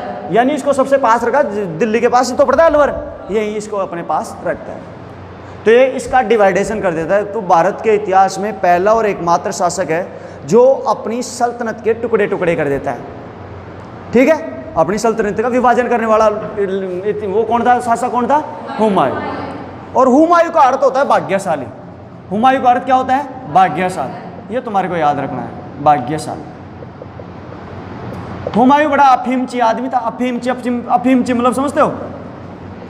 जो अफीम का शौकीन को उसे अफीमची कहते हैं। कंटिन्यू जो सेवन का चैन स्मोकर जो होता है उसको कहते हैं। अब देखो, अब इन्होंने अपने भाइयों के पास डिवाइडेशन कर दिया, यानी पिता की एक बात मान ली कि वफादारी रखना भाइयों के साथ। दूसरी बात थी भाई परिश्रम करना, क्योंकि जो ये संसार किसका है? जो परिश्रम करता है। और भाग्यों को किसके द्वारा बदला जा सकता है? मेहनत के द्वारा। तुम भाग्य की तरह रखे। तो अब इसके लिए दूसरा काम क्या करता है कि वो अभियानों पे निकल जाता है जीतने के लिए। देखो एक चीज़ का ध्यान रखना, अगर कोई बहुत बड़ा संस्था स्थापित, कोई बहुत बड़ा व्यक्ति हो तो उसने बहुत बड़ी रेपुटेशन ले ली हो, तो अब क्या करता है कि जैसे वो मरता है तो उसके जो वारिस होते हैं उनको भी अपनी ताकत दिखानी होती है। एक बात समझ आ रही है? बाबर ने तो अपनी ताकत दिखा दी थी, लेकिन बाबर के पुत्रों को भी एक बार ताकत दिखानी पड़ेगी, तभी तो वो लोग मानेंगे, वरना इसको बेवकूफ़ समझेंगे। तो इसने पूरे हिंदुस्तान के अंदर अभियान प्रारंभ कर दिया। और इसका जो पहला अभियान था 1531 में इसने प्रारंभ कर दिया, क्योंकि 1530 के लास्ट में तो पहले तो 1 जनवरी को तो उसने वो क्या मनाते हैं? हैप्पी न्यू ईयर मनाया। और इसके बाद में फिर इसने अभियान प्रारंभ कर दिया। सबसे पहला अभियान 1531 में किया और वो कालिंजर के विरुद्ध किया। कहाँ किया? कालिंजर। याद रखना कालिंजर। और कालिंजर भी कहाँ पड़ता है? यूपी में। कहाँ पे पड़ता है? यूपी में। और यहाँ का शासक था प्रताप रुद्रदेव। कौन था? प्रताप रुद्रदेव। और प्रताप रुद्रदेव को इसने पराजित किया और पराजित करके और अपनी धाक जमाई। 1531 में ये किया। अच्छा, अब क्या करते हैं कि इससे पहले जो लोधी वंश थे उनका जो शासक वो कौन थे? अफगान थे। तो सारे अफगान एकदम एक साथ हो गए। अफगानों की इतनी हिम्मत तो नहीं थी भाई बाबर से टकरा सके। तो बाबर का छोरा आया तो वो चेक कर रहे भाई ये भी उतना ही खतरनाक है, कमजोर है। समझ रहे हैं? कोई ऐसे सत्ता नहीं छोड़ के जाता है। तो सारे अफगान इकट्ठे हो रहे थे और अफगानों में एक व्यक्ति के लिए बाबर ने पहले ही कह दिया था कि इस छोरे से बच के रहना। मेरा छठी इंद्री कह रही है कि ये छोरा भविष्य में क्या बनेगा, दिल्ली सल्तनत का सम्राट बनेगा। और वो यानी 10 साल पहले कोई भविष्यवाणी कर दे। जबकि शेर खान की अगर बात की जाए तो शेर खान खानवा के मैदान में शेर खान इसके साथ लड़ा था, बाबर के साथ लड़ा था, बाबर के साथ लड़ा था, घाघरा के युद्ध में इसके विरोध में लड़ा था। बात समझ आ रही है? अब आप कहोगे गुरुजी शेर खान इसके युद्ध कभी तो इसके साथ हो जाता है, कभी विरोध में हो जाता है, क्यों होता है? देखो संबंधों में हर किसी के उतार चढ़ाव रहता है। आज तुम्हारे किसी से बिगड़ जाते हैं और कल वही तुम्हारा खास आदमी बन जाता है, ये कोई बड़ी बात नहीं होती। तो ये तो मंदबुद्धों का काम है कि एक बार जिससे लकीर खींच ली वो खींच ली पूरी जिंदगी के लिए। बात समझ आ रही है? तो ये तो बड़ा चालाक आदमी था, चालाक लोमड़ी किस्म का। तो ये तो अपना पाड़ा उस हिसाब से चेंज करता था। खानवा के युद्ध में इसने बाबर का साथ दिया था, जबकि घाघरा का जो युद्ध हुआ था ये अफगानों का साथ, महमूद लोदी का साथ दे रहा था। ठीक है, तो 1532 में जो इसका मुकाबला हुआ उसने एक युद्ध लड़ा जिसका नाम था दोहरिया का युद्ध। कौन सा युद्ध? दोहरिया का युद्ध। और दोहरिया कहाँ है? यूपी में। कहाँ पे है? यूपी में। ठीक है, यूपी में दोहरिया का युद्ध हुआ। और इस युद्ध में भाग किस किसने लिया? एक तो इब्राहिम लोदी के भाई का क्या नाम था? महमूद लोदी। क्या नाम था? प्लस एक है तुम्हारा शेर खान। कौन था? शेर खान। और इन दोनों के विरोध में किसने, कौन था? हुमायूं। और शेर खान ने क्या किया था? चुनार पर अधिकार कर लिया था। किस पर अधिकार कर लिया था? चुनार। अब आपको चुनार कहाँ है? चुनार भी यूपी में है। बांदा जिला का नाम सुना है क्या? बांदा में चुनार है। तो याद रखना, चुनार के किले पर अधिकार कर लिया था। चुनार का एक किला है बहुत जबरदस्त, तो वहां पे अधिकार कर लिया ना। तो इसने क्या किया कि दोहरिया का युद्ध लड़ा और उसमें शेर खान जो चुनार का अधिकारी था वो भी आता है, और महमूद लोदी इब्राहिम लोदी का भाई था वो भी आता है, और दोनों को हुमायूं ने क्या कर दिया? पराजित कर दिया। इसके बाद में वो आते समय रायसीन को जीतता है। किसको जीतता है? रायसीन को। रायसीन के बाद में 1533 में इसने मेवाड़ से पुनः संधि की, मेवाड़ से संधि की। और मेवाड़ से संधि करने के बाद में क्या होता है? 1534-35 में एक बहुत महत्वपूर्ण घटनाक्रम होता है जो मैं आपको बताता हूं। गुजरात का एक शासक था जिसका नाम था बहादुर शाह। क्या नाम था? बहादुर शाह। बहादुर शाह। बहादुर शाह ने क्या किया था? मैं इसको साफ कर देता हूं थोड़ा नीचे, ये आप महिमा बेगम इनका नाम लिख लेना। तो बहादुर शाह ने क्या किया कि इसके ऊपर आक्रमण कर दिया। किसके ऊपर? मेवाड़ के ऊपर आक्रमण कर दिया। किसके ऊपर आक्रमण कर दिया? मेवाड़। और मेवाड़ में राणा सांगा तो मर गया था, तो यहां पे शासिका थी कर्मावती। कौन थी? कर्मावती। अब कर्मावती, उसके बेटा जो था विक्रमादित्य, वो काफी छोटा था आए हुए, तो उसका शासन वही सारा संभाल रही थी। तो इसने क्या किया, जब इसके ऊपर आक्रमण किया 1534 में, तो कर्मावती ने हुमायूं को राखी भेजी। बोला साहब आप आओ, मैं आपको अपना भाई समझती हूँ और आप अपनी बहन की रक्षा करो। हुमायूं बहन को बचाने के लिए वहाँ से रवाना हो जाता है दिल्ली से। अब जब दिल्ली से रवाना हो जाता है तो जब बहादुर शाह को इस बात का पता लगता है तो बहादुर शाह दूसरा खत लिखता है। किसको? हुमायूं को। उसने कहा कि मैं काफिरों का वध करने जा रहा हूँ। काफिर मतलब धर्म विरोधी, भाई ये हिंदू हैं और आप काफिरों को बचाने जा रहे हो, तो ये तो गलत बात है। तो आप वहीं पे रुक जाइए और मेरे को इस्लाम का प्रचार करने दीजिए। तो यहाँ क्या होता है, हुमायूं जो आता तो है लेकिन सारंगपुर में रुक जाता है। कहाँ पे रुक जाता है? सारंगपुर में। और सारंगपुर में वो रुक जाता है और वहीं से तमाशा देखता है। और 1535 में वो जब रानी कर्मावती इंतजार करती है महीने 2 महीने 6 महीने बीत गए, उसे पता लग गया राशन पानी सब समाप्त हो गया, तो उन्होंने 8 मार्च को उन्होंने अपना अग्निजोर कर लिया, जो मेवाड़ के इतिहास का दूसरा शाखा कहलाता है। क्लियर? पहला तो तुम्हें पता है ही, जो मैंने आपको बताया था अलाउद्दीन खिलजी के समय। अलाउद्दीन खिलजी पहला 1303 अलाउद्दीन खिलजी मैंने आपको बताया था, और दूसरा कब होगा? 1535 में। और कौन किसने किया था? रानी कर्मावती। क्लियर? तो सारंगपुर में रुक जाता है। अब क्या होता है कि जब सारंगपुर में रुक जाता है उसके बाद में वो देखता है कि अगर अपन आगे नहीं बढ़े तो अब हो सकता है कि और भी ज्यादा गफलत हो जाए। तो इसके बाद में वो क्या करता है कि मार्च में बहादुर शाह पर आक्रमण करता है और बहादुर शाह पर आक्रमण करके उसे पराजित कर देता है। तो मार्च 1535 और ये था बहादुरपुर का युद्ध, ठीक है। और यहाँ पे बहादुर शाह को इसने, जो गुजरात का शासक था बहादुर शाह, तो उसको उसने पराजित कर दिया। अब इसके बाद में क्या होता है, इसके बाद में क्या होता है कि बहादुर शाह तो यहाँ से भग के चला जाता है और इसका एक सेना, भाई ये अभी अपने जगह पे नहीं है, मालवा और गुजरात में नहीं है, सीमा से बाहर युद्ध कर रहा है, ठीक है। तो अब क्या करता है कि ये आगे बढ़ता है, कौन आगे बढ़ता है, हुमायूं, और गुजरात की तरफ आगे जाते जाते तो यहाँ पे उसका दूसरा मुकाबला होता है मार्च 1535 में, मई 1535 में। और इसका एक सेनापति था जिसका नाम था इकतार खान। क्या नाम था, इकतार खान। इकतार खान को के और हुमायूं के एक युद्ध होता है जिसको कहते हैं चंपानेर का युद्ध। कौन सा युद्ध, चंपानेर का युद्ध। अब याद रखना ये चंपानेर का युद्ध है, एक चंपानेर की संधि आती है, चंपानेर की संधि इतिहास में, जब राजस्थान के इतिहास में आप पढ़ोगे चंपानेर की संधि। तो इकतार खान को पराजित करके और किस पर अधिकार कर लेता है, मालवा और गुजरात। मालवा और गुजरात पर अधिकार करने का मतलब ये था कि अब उसकी शक्ति का एक परचम लहरा गया। उसने मालवा को जीत लिया, गुजरात को जीत लिया, रायसेन को जीत लिया, मेवाड़ को जीत लिया, चुनार को जीत लिया, बांदा को जीत लिया, कालिंजर को जीत लिया। लगभग वो अपने आप को एक बहुत बड़ी शक्ति के रूप में प्रतिस्थापित कर दिया हुमायूं ने।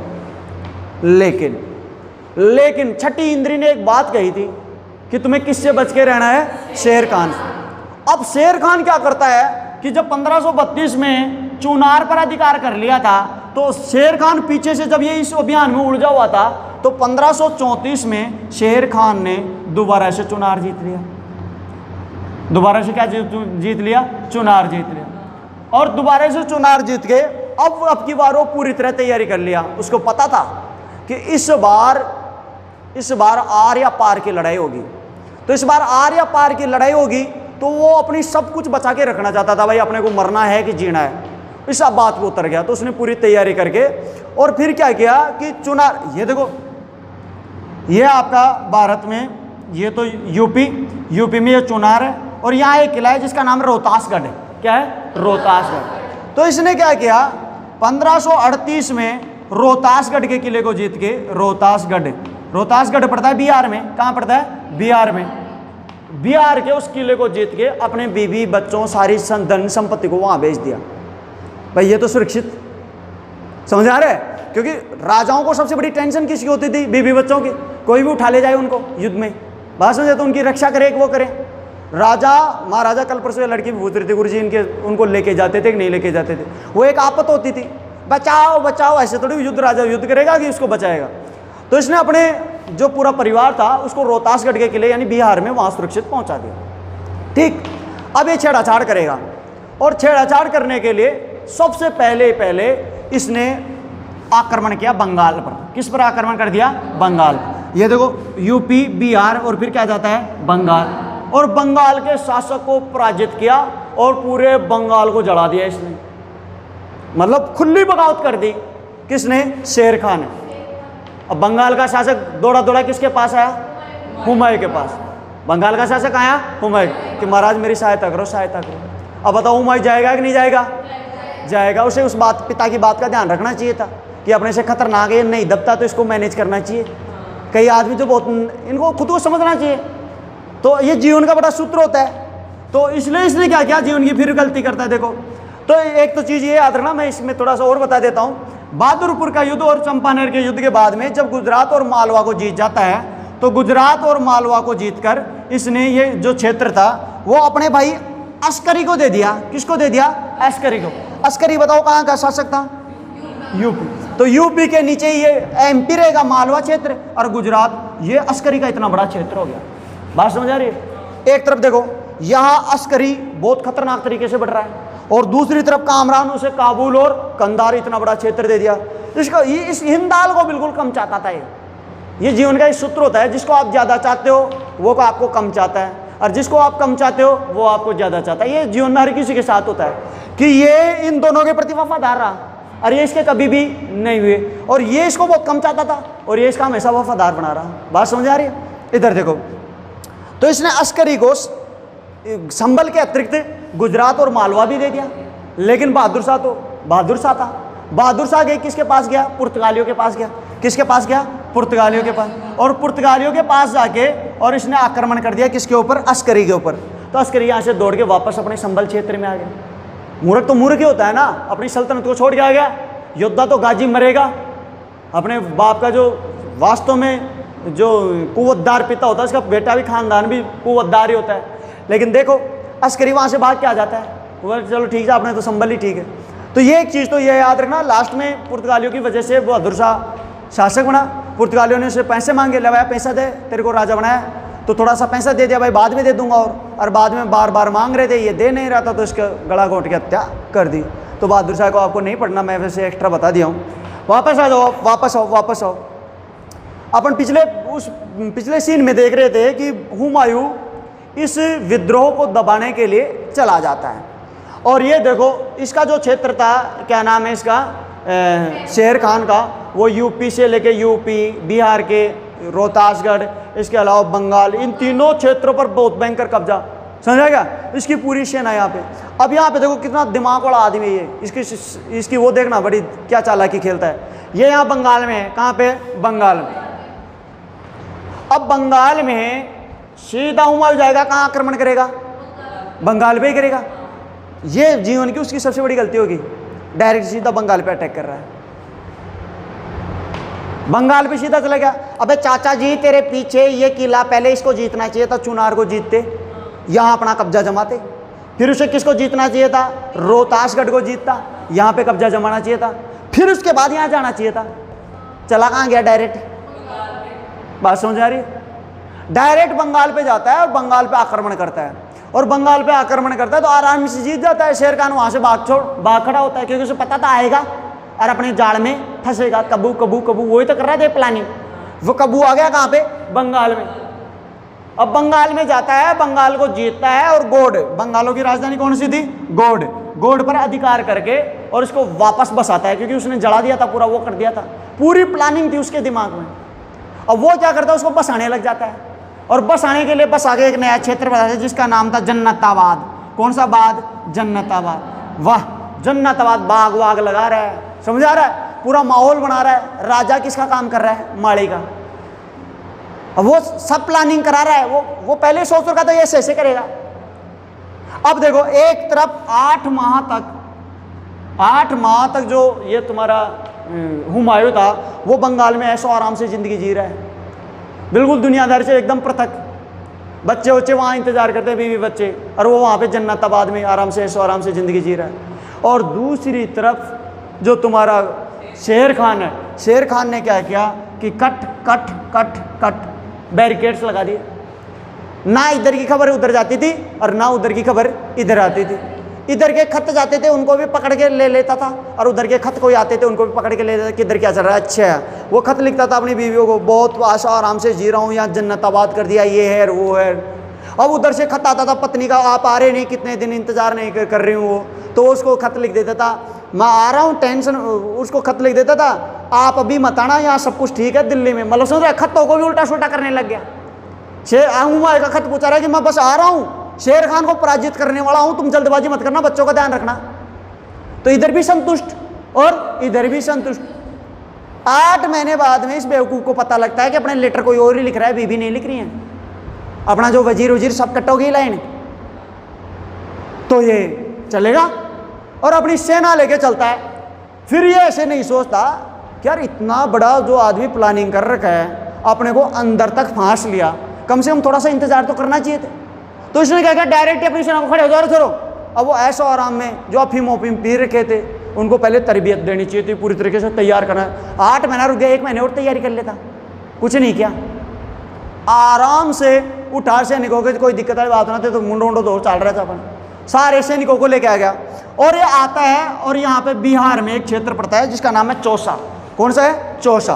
और चौसा में एक युद्ध लड़ा जाता है जिसे इतिहास में कौन सा युद्ध कहते हैं, चौसा का युद्ध।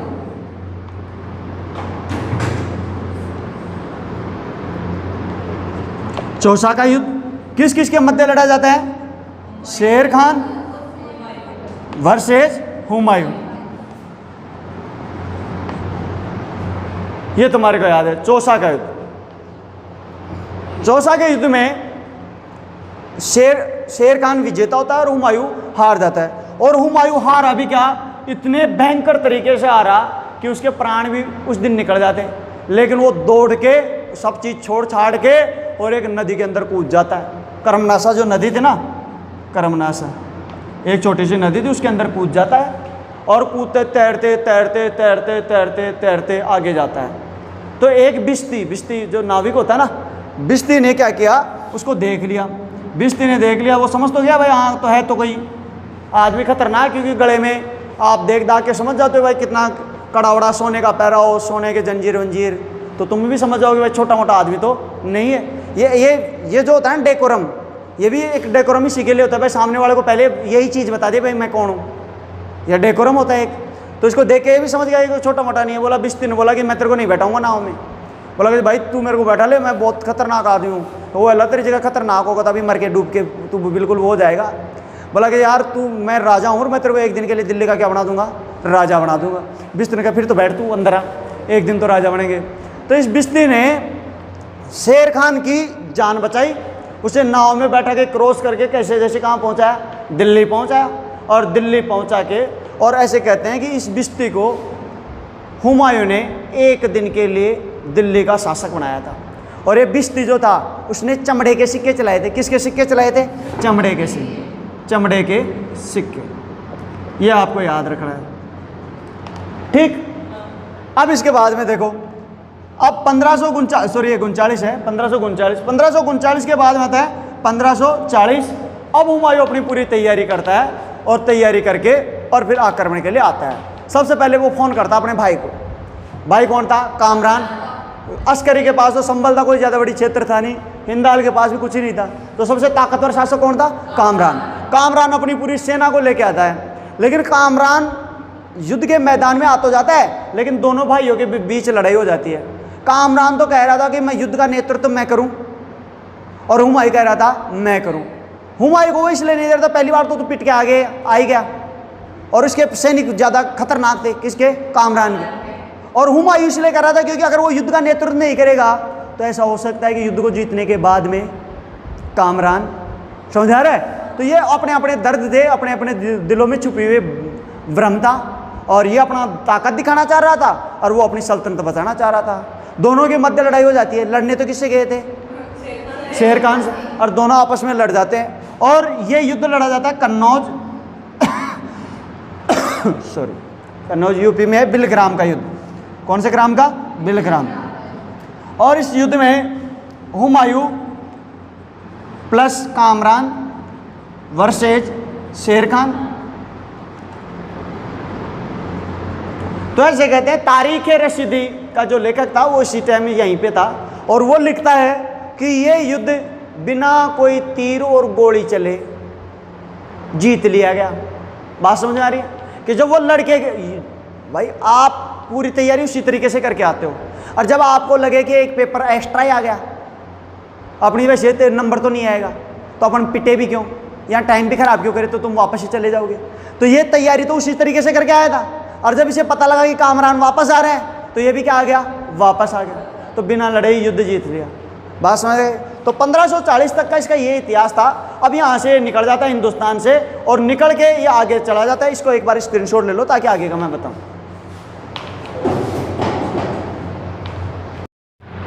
अब कन्नौज और बिलग्राम के बारे में, इस युद्ध के बारे में तुम्हारे को एक चीज़ और जरूर याद रखनी है। इस युद्ध में एक इतिहासकार उपस्थित थे जिसका नाम था मिर्ज़ा हैदर अली, और मिर्ज़ा हैदर अली ने एक पुस्तक लिखी है जिसका नाम है तारीख़-ए-रशीदी। कौन सी लिखी है? तारीख़-ए-रशीदी। तारीख़-ए-रशीदी में ये लिखा है कि ये युद्ध बिना गोली और तीर चले जीत लिया गया।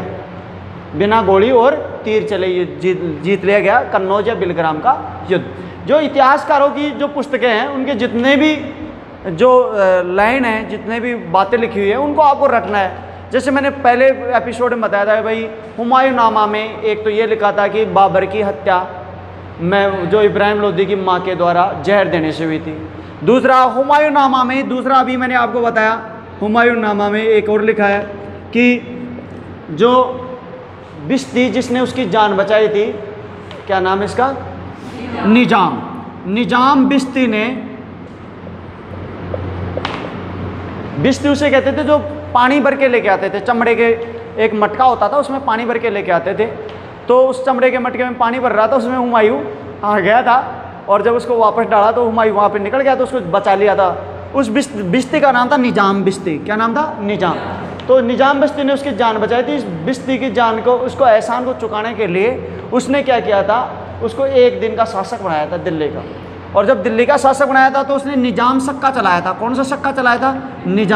निजाम सिक्के या सिक्का कहते हैं फारसी भाषा में। और वे चमड़े के सिक्के थे। किसके सिक्के थे?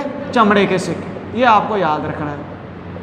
ये बात किस में लिखी है? हुमायूंनामा में। हुमायूंनामा में मैंने एक ये चीज़ बता दी है और दूसरा बाबर की मृत्यु का कारण बता दिया है ना। अब क्या होता है कि यहाँ से हुमायूं निकल जाता है। अब हुमायूं के पास ऑप्शन रहता है कि वो जाए कहाँ से। अब जाए तो जाए कहाँ?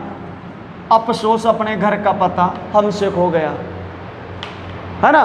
तो अब इसके पास देखो ऑप्शन क्या होता है। सबसे पहले उसका भाई हिंदाल,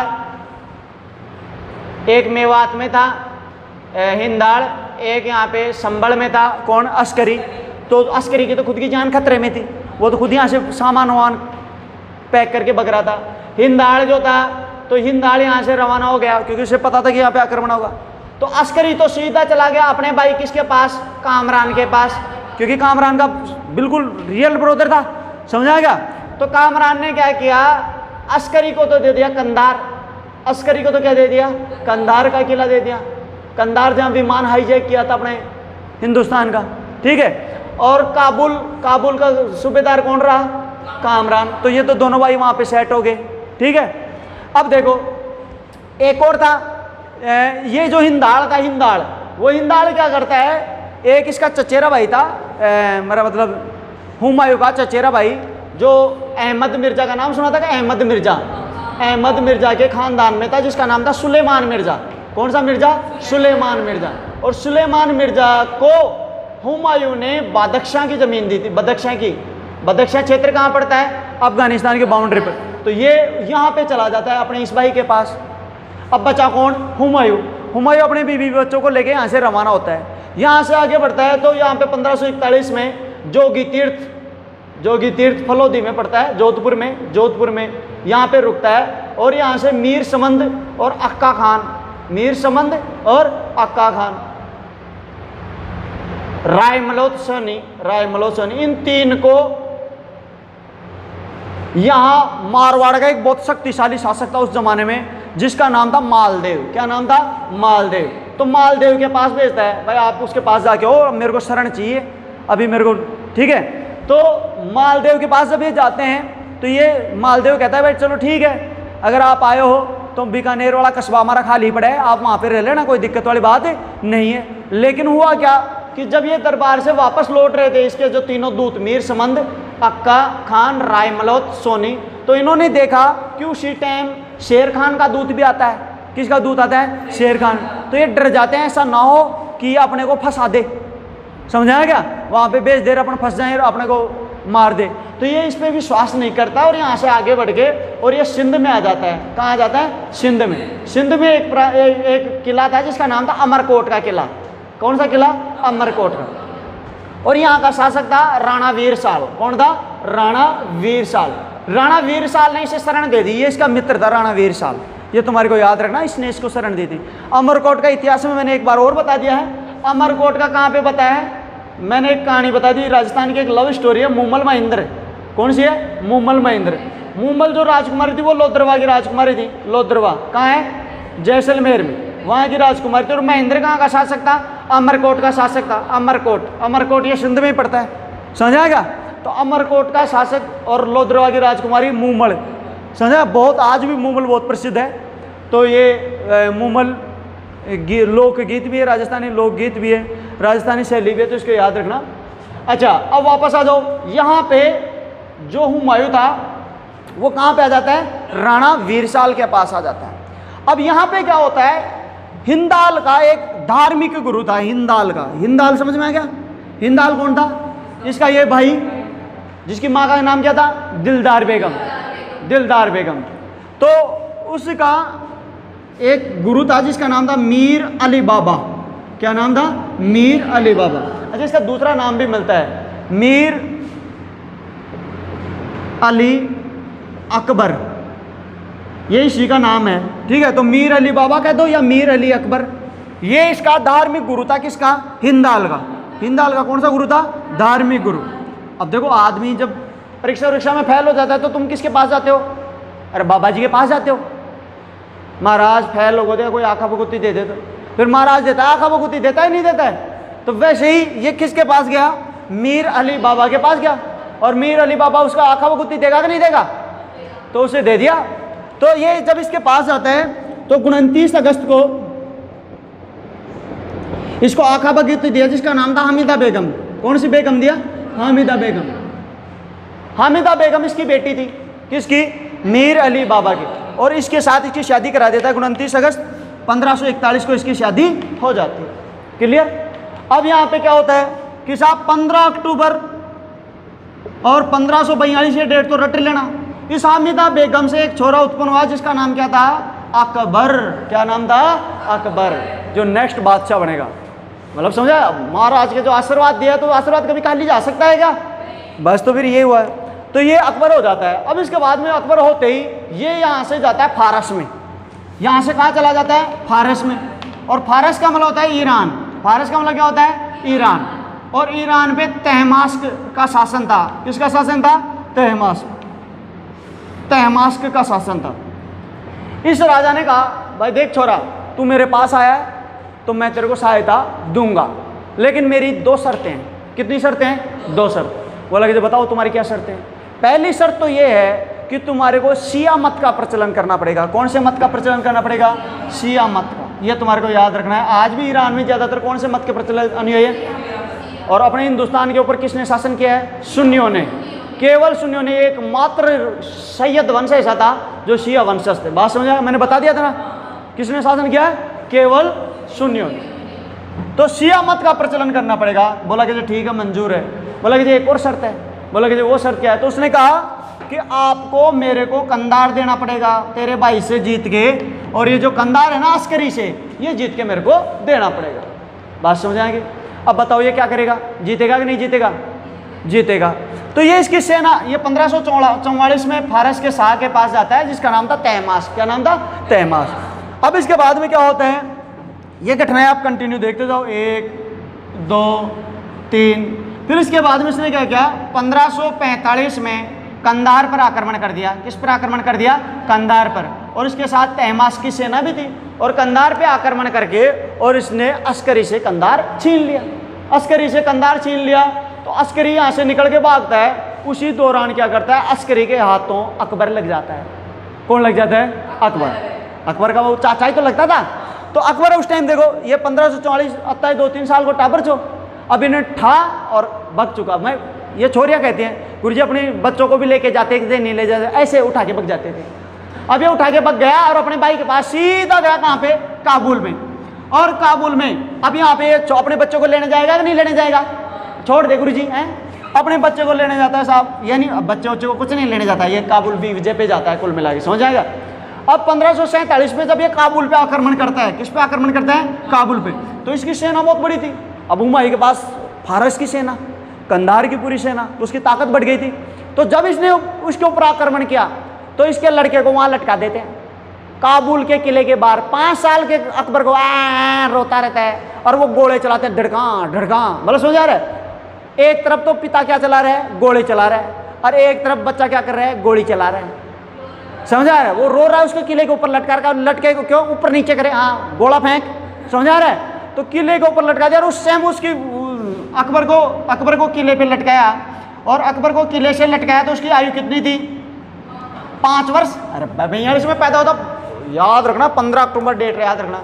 अक्टूबर में जिसकी जन्मतिथि आती है वो सबसे खूंखार आदमी होता है।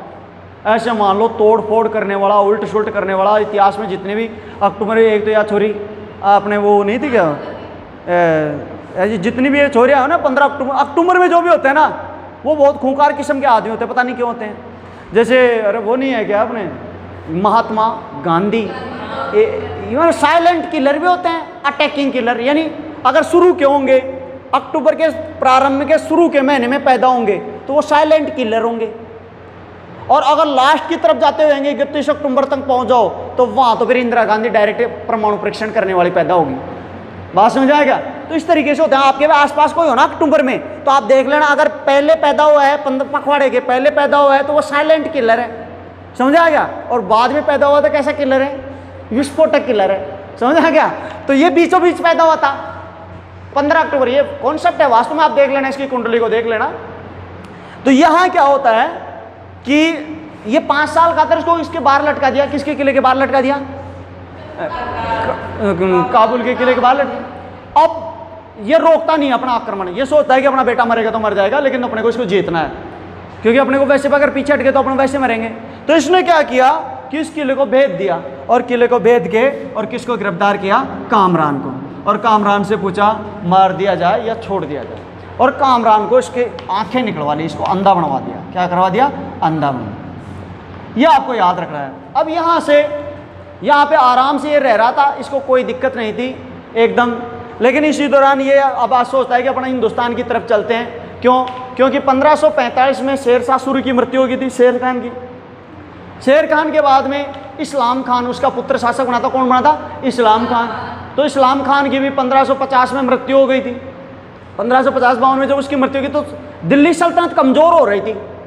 तो ये देखता है कि यार अपन उधर की तरफ ही चलते हैं थोड़ा।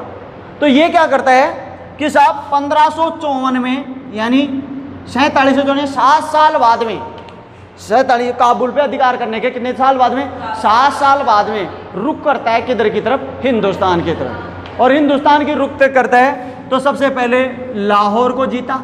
किसको जीता? लाहौर को जीता। लाहौर को जीत के बाद में 1555 में इसने मुल्तान को जीता। किसको जीता? मुल्तान को जीता।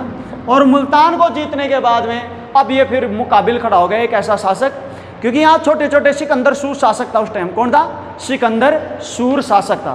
तो अब साहब दोनों के मध्य एक युद्ध लड़ा जाता है इतिहास में, वो 15 जून को लड़ा जाता है। 15 जून 1555, जिसे कहते हैं मच्छीवाड़ा का युद्ध। कौन सा युद्ध? मच्छीवाड़ा। मच्छीवाड़ा का युद्ध। इसमें सिकंदर सूर खान भाग नहीं लेता है। उसके 2 सेनापति होते हैं, जिसका एक का नाम था तातर खान। क्या था? तातर खान। तातर खान था, एक और था कोई। इन दोनों की हत्या कर देता है। और इस युद्ध में जो क्या नाम है इसका, हुमायूं का जो सेनापति था, याद रखना इसकी लाइफ में भाग्योदय होता है, यानी मंगल आ जाता है। और उस मंगल को तुम रटना मत। उसका नाम था बैराम खान। कौन था? बैराम खान। कुंडली में मैंने बताया ना कि तुम्हारी कुंडली वैसे ही चलेगी जैसे तुम्हारी जिंदगी में 9 ग्रह हैं। अब इसके 9 ग्रह देख लो। तो बैराम खान ने तातर खान की हत्या करके मच्छीवाड़ा का युद्ध जीत लिया 15 जून 1555 में। और ये युद्ध जीतते ही दिल्ली सल्तनत अब किसके हाथों आ जाएगी? 1556 की बात हो रही है, ठीक है। 1556 में जब ये जीत लेता है तो फिर इसके बाद में 23 जून को ये आगे बढ़ते हैं। 23 जून 1556 में, और ये युद्ध लड़ा जाता है सरहिंद का युद्ध। कौन सा युद्ध? सरहिंद का युद्ध। और इसमें सिकंदर सूर, जो दिल्ली का शासक कौन था? सिकंदर सूर। सिकंदर सूर की हत्या कर देता है कौन? बैराम खान। कौन कर देता है? बैराम खान। और इसकी जब हत्या कर देता है तो इसके बाद में इसको दिल्ली लेके आते हैं, और दिल्ली लाके यहाँ का शासक बन जाता है कौन? हुमायूं। हुमायूं यहाँ पे शासक बन जाता है। और शासक बनता है उसके 5-6 महीने बाद में ही, यानी 24 तारीख को तो ये शासक बना था, और 24 जनवरी 1557 को इसकी मृत्यु हो जाती है। मृत्यु कैसे होती है? ये पढ़ने का बड़ा शौकीन था हुमायूं। 1556 ही आएगा, 1556। ये तुम्हारे को याद रखना है, ये 1555 ही चल रहा है। 1556 में 15 जून 1555 मच्छीवाड़ा का युद्ध, 23 जून 1555 सरहिंद का युद्ध। सिकंदर शाह सूर को बैराम खान ने मारा, तातर खान सेनापति को बैराम खान ने मारा। और इसके बाद में यह हिंदुस्तान का आगे शासक बनता है। और शासक बनने के थोड़े से समय बाद में, 2-4 महीने बाद में ही 24 जनवरी 1556 को हुमायूं की मृत्यु हो जाती है। और मृत्यु कैसे होती है? वो सीढ़ियों से उतर रहा था। किससे उतर रहा था? सीढ़ियों से। और सीढ़ियों से उतरते समय वो लड़खड़ा के गिर जाता है। दरअसल क्या था? वो अफीम चीता। मैं समझ आएगा? अफीम चीता, तो जाहिर सी बात है वो अफीम खूब खाता था, तो ऐसे कहते हैं इस अफीम के नशे में था। बाद में इस बात को तो दबा ही लेते हैं, ऐसे कहते नहीं। तो वो एक पुस्तकालय, अच्छा उसे पढ़ने का बहुत शौकीन था, हुमायूं को पढ़ने का बहुत शौकीन था, और पढ़ वो हमेशा 24 घंटे पढ़ते रहता था, 18-20 घंटे पढ़ता था जीवन में। तो उस पढ़ने के लिए उसने एक लाइब्रेरी बना ली थी, वो अपने साथ एक लाइब्रेरी भी लगता था, याद रखना। इस लाइब्रेरी का नाम था दीनपनाह लाइब्रेरी। कौन सी लाइब्रेरी? दीनपनाह लाइब्रेरी। अपने साथ एक लाइब्रेरी रखता था चलती फिरती, और इसने दीनपनाह का किला का निर्माण भी कराया था, वो भी दिल्ली में ही है। दीनपनाह का किला या दीनपनाह की लाइब्रेरी कहाँ पे है? दिल्ली में। तो इस दिल्ली में रात को अध्ययन करके निकल रहा था, और तो लड़खड़ा के गिर जाता है और वहीं उसकी मृत्यु हो जाती है। एक इतिहासकार रहा है जिसका नाम है लेनपुल। क्या नाम रहा है? लेनपुल। लेनपुल ने कहा है, लेनपुल ने इसके बारे में, हुमायूं के बारे में कहा है कि हुमायूं जो था वो एक भाग्यशाली व्यक्ति था, अपनी पूरी जिंदगी लड़खड़ाता रहा, और लड़खड़ाते हुए ही उसकी मृत्यु हो गई। ये तुम्हारे को याद रखना। ये भाग्यशाली व्यक्ति क्यों था? क्योंकि देखो, एक बार सत्ता खोने के बाद में इसको कैसे कैसे अवसर मिले।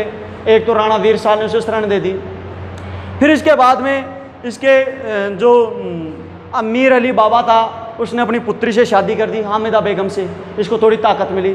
फिर इसके बच्चा हो जाता है, फिर इसके बाद में फारस के साथ तहमास के पास जाता है, तहमास इसको सहायता देता है, और अब ये कंधार जीत लेता है। कंधार जीतने के बाद में इसका बेटा, इसका हाथ लगने के बावजूद भी बेटा भी बच गया और किला भी जीत लिया। समझ आएगा? और फिर इसके बाद में इसके जीवन में कौन आता है? बैराम खान। कौन आता है? बैराम खान। और बैराम खान इसको मच्छीवाड़ा और इसका जो सरिंद का युद्ध जीत के और दिल्ली के सल्तनत वापस संभाल देता है। अच्छा, भाग्य से एक तो ये, दूसरा ये क्या था कि ये बहुत उसमें विश्वास करता था, इसको क्या कहते हैं? ज्योतिष विद्या में बहुत ज़्यादा विश्वास करता था। ज्योतिष विद्या में देखो, आप जब बार बार फेल होते हो ना, तो फिर बाबा जी के चक्कर तो काटोगे ना, और बाबा जी फिर तुम्हारे को बताएंगे पीले रंग की अंगूठी पहन ले कि नीले रंग की अंगूठी पहन ले। समझ आएगा? तो ये भाग्य में बहुत ज़्यादा विश्वास करता था। तो बाबा जी इसको कहते रहते थे, वैसे करता रहता था। ये 7 दिन 7 अलग अलग रंग के कपड़े पहनता था, 7 दिन 7 रंग के कपड़े पहनता था। जैसे संडे को पीले पहनता था। संडे को क्या पहनता था? पीले। अच्छा, मंडे को कैसे पड़ेगा? मंडे सफ़ेद। मंडे कैसे पड़ेगा? सफ़ेद। अच्छा बताओ, सैटरडे को, शनिवार को कैसे पहनता था? काले रंग के। बस समझा? 7 दिनों में 7 रंग के कपड़े पहना करता है। ये तुम्हारे को याद रखना है। इसे भाग्यशाली व्यक्ति कहा है इस आमी ने, लेनपुल ने। ये डायलॉग भी आपको याद रखना है। अब देखो, तीसरी चीज़ और देख लो। एक चीज़ और देखते हैं, अपन किसी का अध्ययन करते हैं तो उसमें हम सबसे महत्वपूर्ण तरीके से ये देखते हैं कि उसकी ज़िंदगी के 9 ग्रह कौन से थे जिससे उसकी पूरी ज़िंदगी चलती रही। उसकी ज़िंदगी के अगर 9 ग्रह की बात की जाए, इसको थोड़ा साफ कर देता हूं मैं यहाँ, तो उसकी जिंदगी का पहला तो था अली निजामुद्दीन, जिसकी सहायता से इसने क्या बना? शासक बना। ठीक है। और दूसरा इसकी जीवन का जो था वो था बैराम खान। कौन था? बैराम खान। बैराम खान वो आदमी था जिसके आते इसने सारे युद्ध जीत जात के और अपनी सल्तनत पुनः प्राप्त कर ले। अच्छा, तीसरी इसकी राशि में जो रोल निभाया था वो तहमास्क। किसने निभाया था? तहमास्क। अगर तहमास्क ना होकर वो शरण ना देता, समझा, तो उसकी जिंदगी का तीसरा जो गुरु था वो तहमास्क था। इसके अलावा अब इसके विरोधी में बात की जाए तो इसका शेर खान। कौन था? शेर खान। शेर खान इसकी जिंदगी का केतु था जो उसकी जिंदगी को बर्बाद किया था। कौन था? शेर खान। शेर खान तुम्हारे को याद रखना है। शेर खान के इसके अलावा इसका ख्वाजा मेहंदी, ये इसका फूफा जी था। कौन था? फूफा जी। ये दिल्ली सल्तनत पे शासक करना चाहता था। इसके अलावा इसका जो 6ठा नंबर का जो इसका महत्वपूर्ण था, इसका भाई था जिसका नाम था कामरान। क्या नाम था? कामरान। ठीक है। और कामरान के साथ जो गुटबाजी करते थे 7वें और 8वें, जिसका नाम, एक का नाम था अस्करी और एक का नाम था हिंदाल। अस्करी और हिंदाल, इन दोनों ने कोई महत्वपूर्ण भाग नहीं निभाया। जब चौसा का युद्ध हुआ, चौसा का युद्ध होता है तो मतलब वो हार जाता है और उधर उसका अधिकार हो जाता है किसका? शेर खान का। तो हिंदाल क्या करता है? हिंदाल यहाँ पे बगावत कर बैठता है और मेवात से सीधा छोड़ छाड़ के मेवात को छोड़ के आ जाता है। मेवात दे रखा था। और अलवर जो आगरा का जो यहाँ पे एक शासक था बहलोल, आगरा का एक सूबेदार था बहलोल, उस बहलोल की हत्या करके आगरा पर अधिकार कर लेता है। हिंदाल ने चौसा के युद्ध बाद में क्या किया? आगरा पर अधिकार कर लिया था। किस पर अधिकार कर लिया था? आगरा पर अधिकार कर लिया था। ठीक है। और इसके अलावा इसका जो नवा जो था वो इसकी पत्नी हमीदा बेगम, कह दो चाहे इसको अकबर कह दो, ये इसका नवे ज़िंदगी का 9वां ग्रह था। इसके बाद में इसके जीवन का फिर से सूर्योदय हुआ इसके आने के बाद। तो इसके जीवन के ये 9 ग्रह आपको याद रखना है। ये देखो आप कहते हो सर ये नाम कैसे याद रखें, आप बार बार पढ़ोगे इनको, वास्तव में एक नाम के तौर पे लोगे तब आपको नाम समझ में आएंगे। अली निजामुद्दीन, बहराम खान, तहमास, शेर खान, ख्वाजा मेहंदी, कामरान, अस्करी, हिंदाल, हमीदा बानो बेगम, समझ आ गया। ये सीधे सीधे नाम है, ये कोई ज़्यादा डिफिकल्ट नाम नहीं है। बाकी आपको मैं तो पढ़ा ही सकता हूँ, समझा ही सकता हूँ, याद तो आपको खुद को करना पड़ेगा, फिर आपका काम ही क्या रहेगा अगर सब कुछ ही मैं ही कर दूंगा। तो ये आपको याद रखना है। इसके बाद में क्या होता है, उनकी मृत्यु हो जाती है, और जब इनकी मृत्यु हो जाती है तो हुमायूं को वहीं पे दिल्ली में एक मकबरा बनाया जाता है, और मकबरे में इनको दफनाया जाता है। तो इस मकबरे की विशेषता देख लो। पहली चीज़ जो एक मकबरा था, इसको साफ कर दूं क्या, आप इसका एक स्क्रीनशॉट ले लो। तो जैसे उसकी मृत्यु होती है तो सबसे पहले तो उसका जो दफनाया गया वो वहीं पे दिल्ली में ही दीनपनाह के पास में बसाया जाता है, और इसके लिए एक नया मकबरे का निर्माण करते हैं। और इस निर्माणकर्ता जो था उसका नाम था, इसकी एक अकबर की सौतेली माँ थी जिसका नाम था हाजी बेगम। क्या नाम था, हाजी बेगम। तो निर्माण किसने करवाया था, हाजी बेगम। अच्छा, इसके अलावा निर्माणकर्ता कौन था, निर्माणकर्ता की अगर बात की जाए, कारीगर जिसे अपन कहते हैं, तो उसका नाम था मिर्ज़ा गयास, मिर्ज़ा गयास। अच्छा, अब इसके बारे में इसमें 2-3 पॉइंट स्पेशल याद रखना। एक तो ये अकबर कालीन पहली इमारत थी, अकबर कालीन पहली इमारत कौन सी, हुमायूं का मकबरा। दूसरा इसमें याद रखना, इसमें दोहरे गुंबद का प्रयोग किया गया है, दोहरा गुंबद का प्रयोग पहली बार हिंदुस्तान के किसी इमारत में किया गया है, हुमायूं का मकबरा। इसके अलावा तीसरी, इसे 4 बाग शैली पद्धति का प्रयोग किया गया है। कौन सी शैली का प्रयोग किया गया है, 4 बाग शैली पद्धति का प्रयोग किया गया है। और इसके अलावा चौथा इस पर याद रखना, इस मकबरे को ताजमहल का पूर्वगामी कहा जाता है। किसका पूर्वगामी कहा जाता है, ताजमहल का पूर्वगामी। ये आपको याद रखना है। और इसके अतिरिक्त इसके जो 3 प्रमुख प्रखर विरोधी थे, किसके, हुमायूं के, वो भी आपको याद रखना है। इसके विरोधियों की अगर बात की जाए, जो पहला विरोधी तो इसका फूफा जी था, पहला विरोधी कौन था, इसका फूफा जी। और इसके फूफा जी का क्या नाम था, मेहंदी ख्वाजा, मेहंदी ख्वाजा इसका एक वो था। और इसके अलावा इसके 2 पुत्र इसके प्रखर विरोधी थे, फूफा जी के लड़के, इनको भी आप याद रखना। एक का नाम तो था मिर्जा मोहम्मद सुल्तान। क्या नाम था, मिर्जा मोहम्मद सुल्तान। और एक का दूसरा का नाम क्या था, मोहम्मद ज्ञान मिर्जा, ऐसे क्या नाम मेरे दिमाग में नहीं आ रहा, मिर्जा। ठीक है, इनको देख लेना। तो ये 3 विरोधी थे, इसके विरोधियों की बात की जाए, और इस प्रकार अपना जो हुमायूं है वो कंप्लीट हो जाता है। आप इसका भी एक स्क्रीनशॉट ले सकते हैं।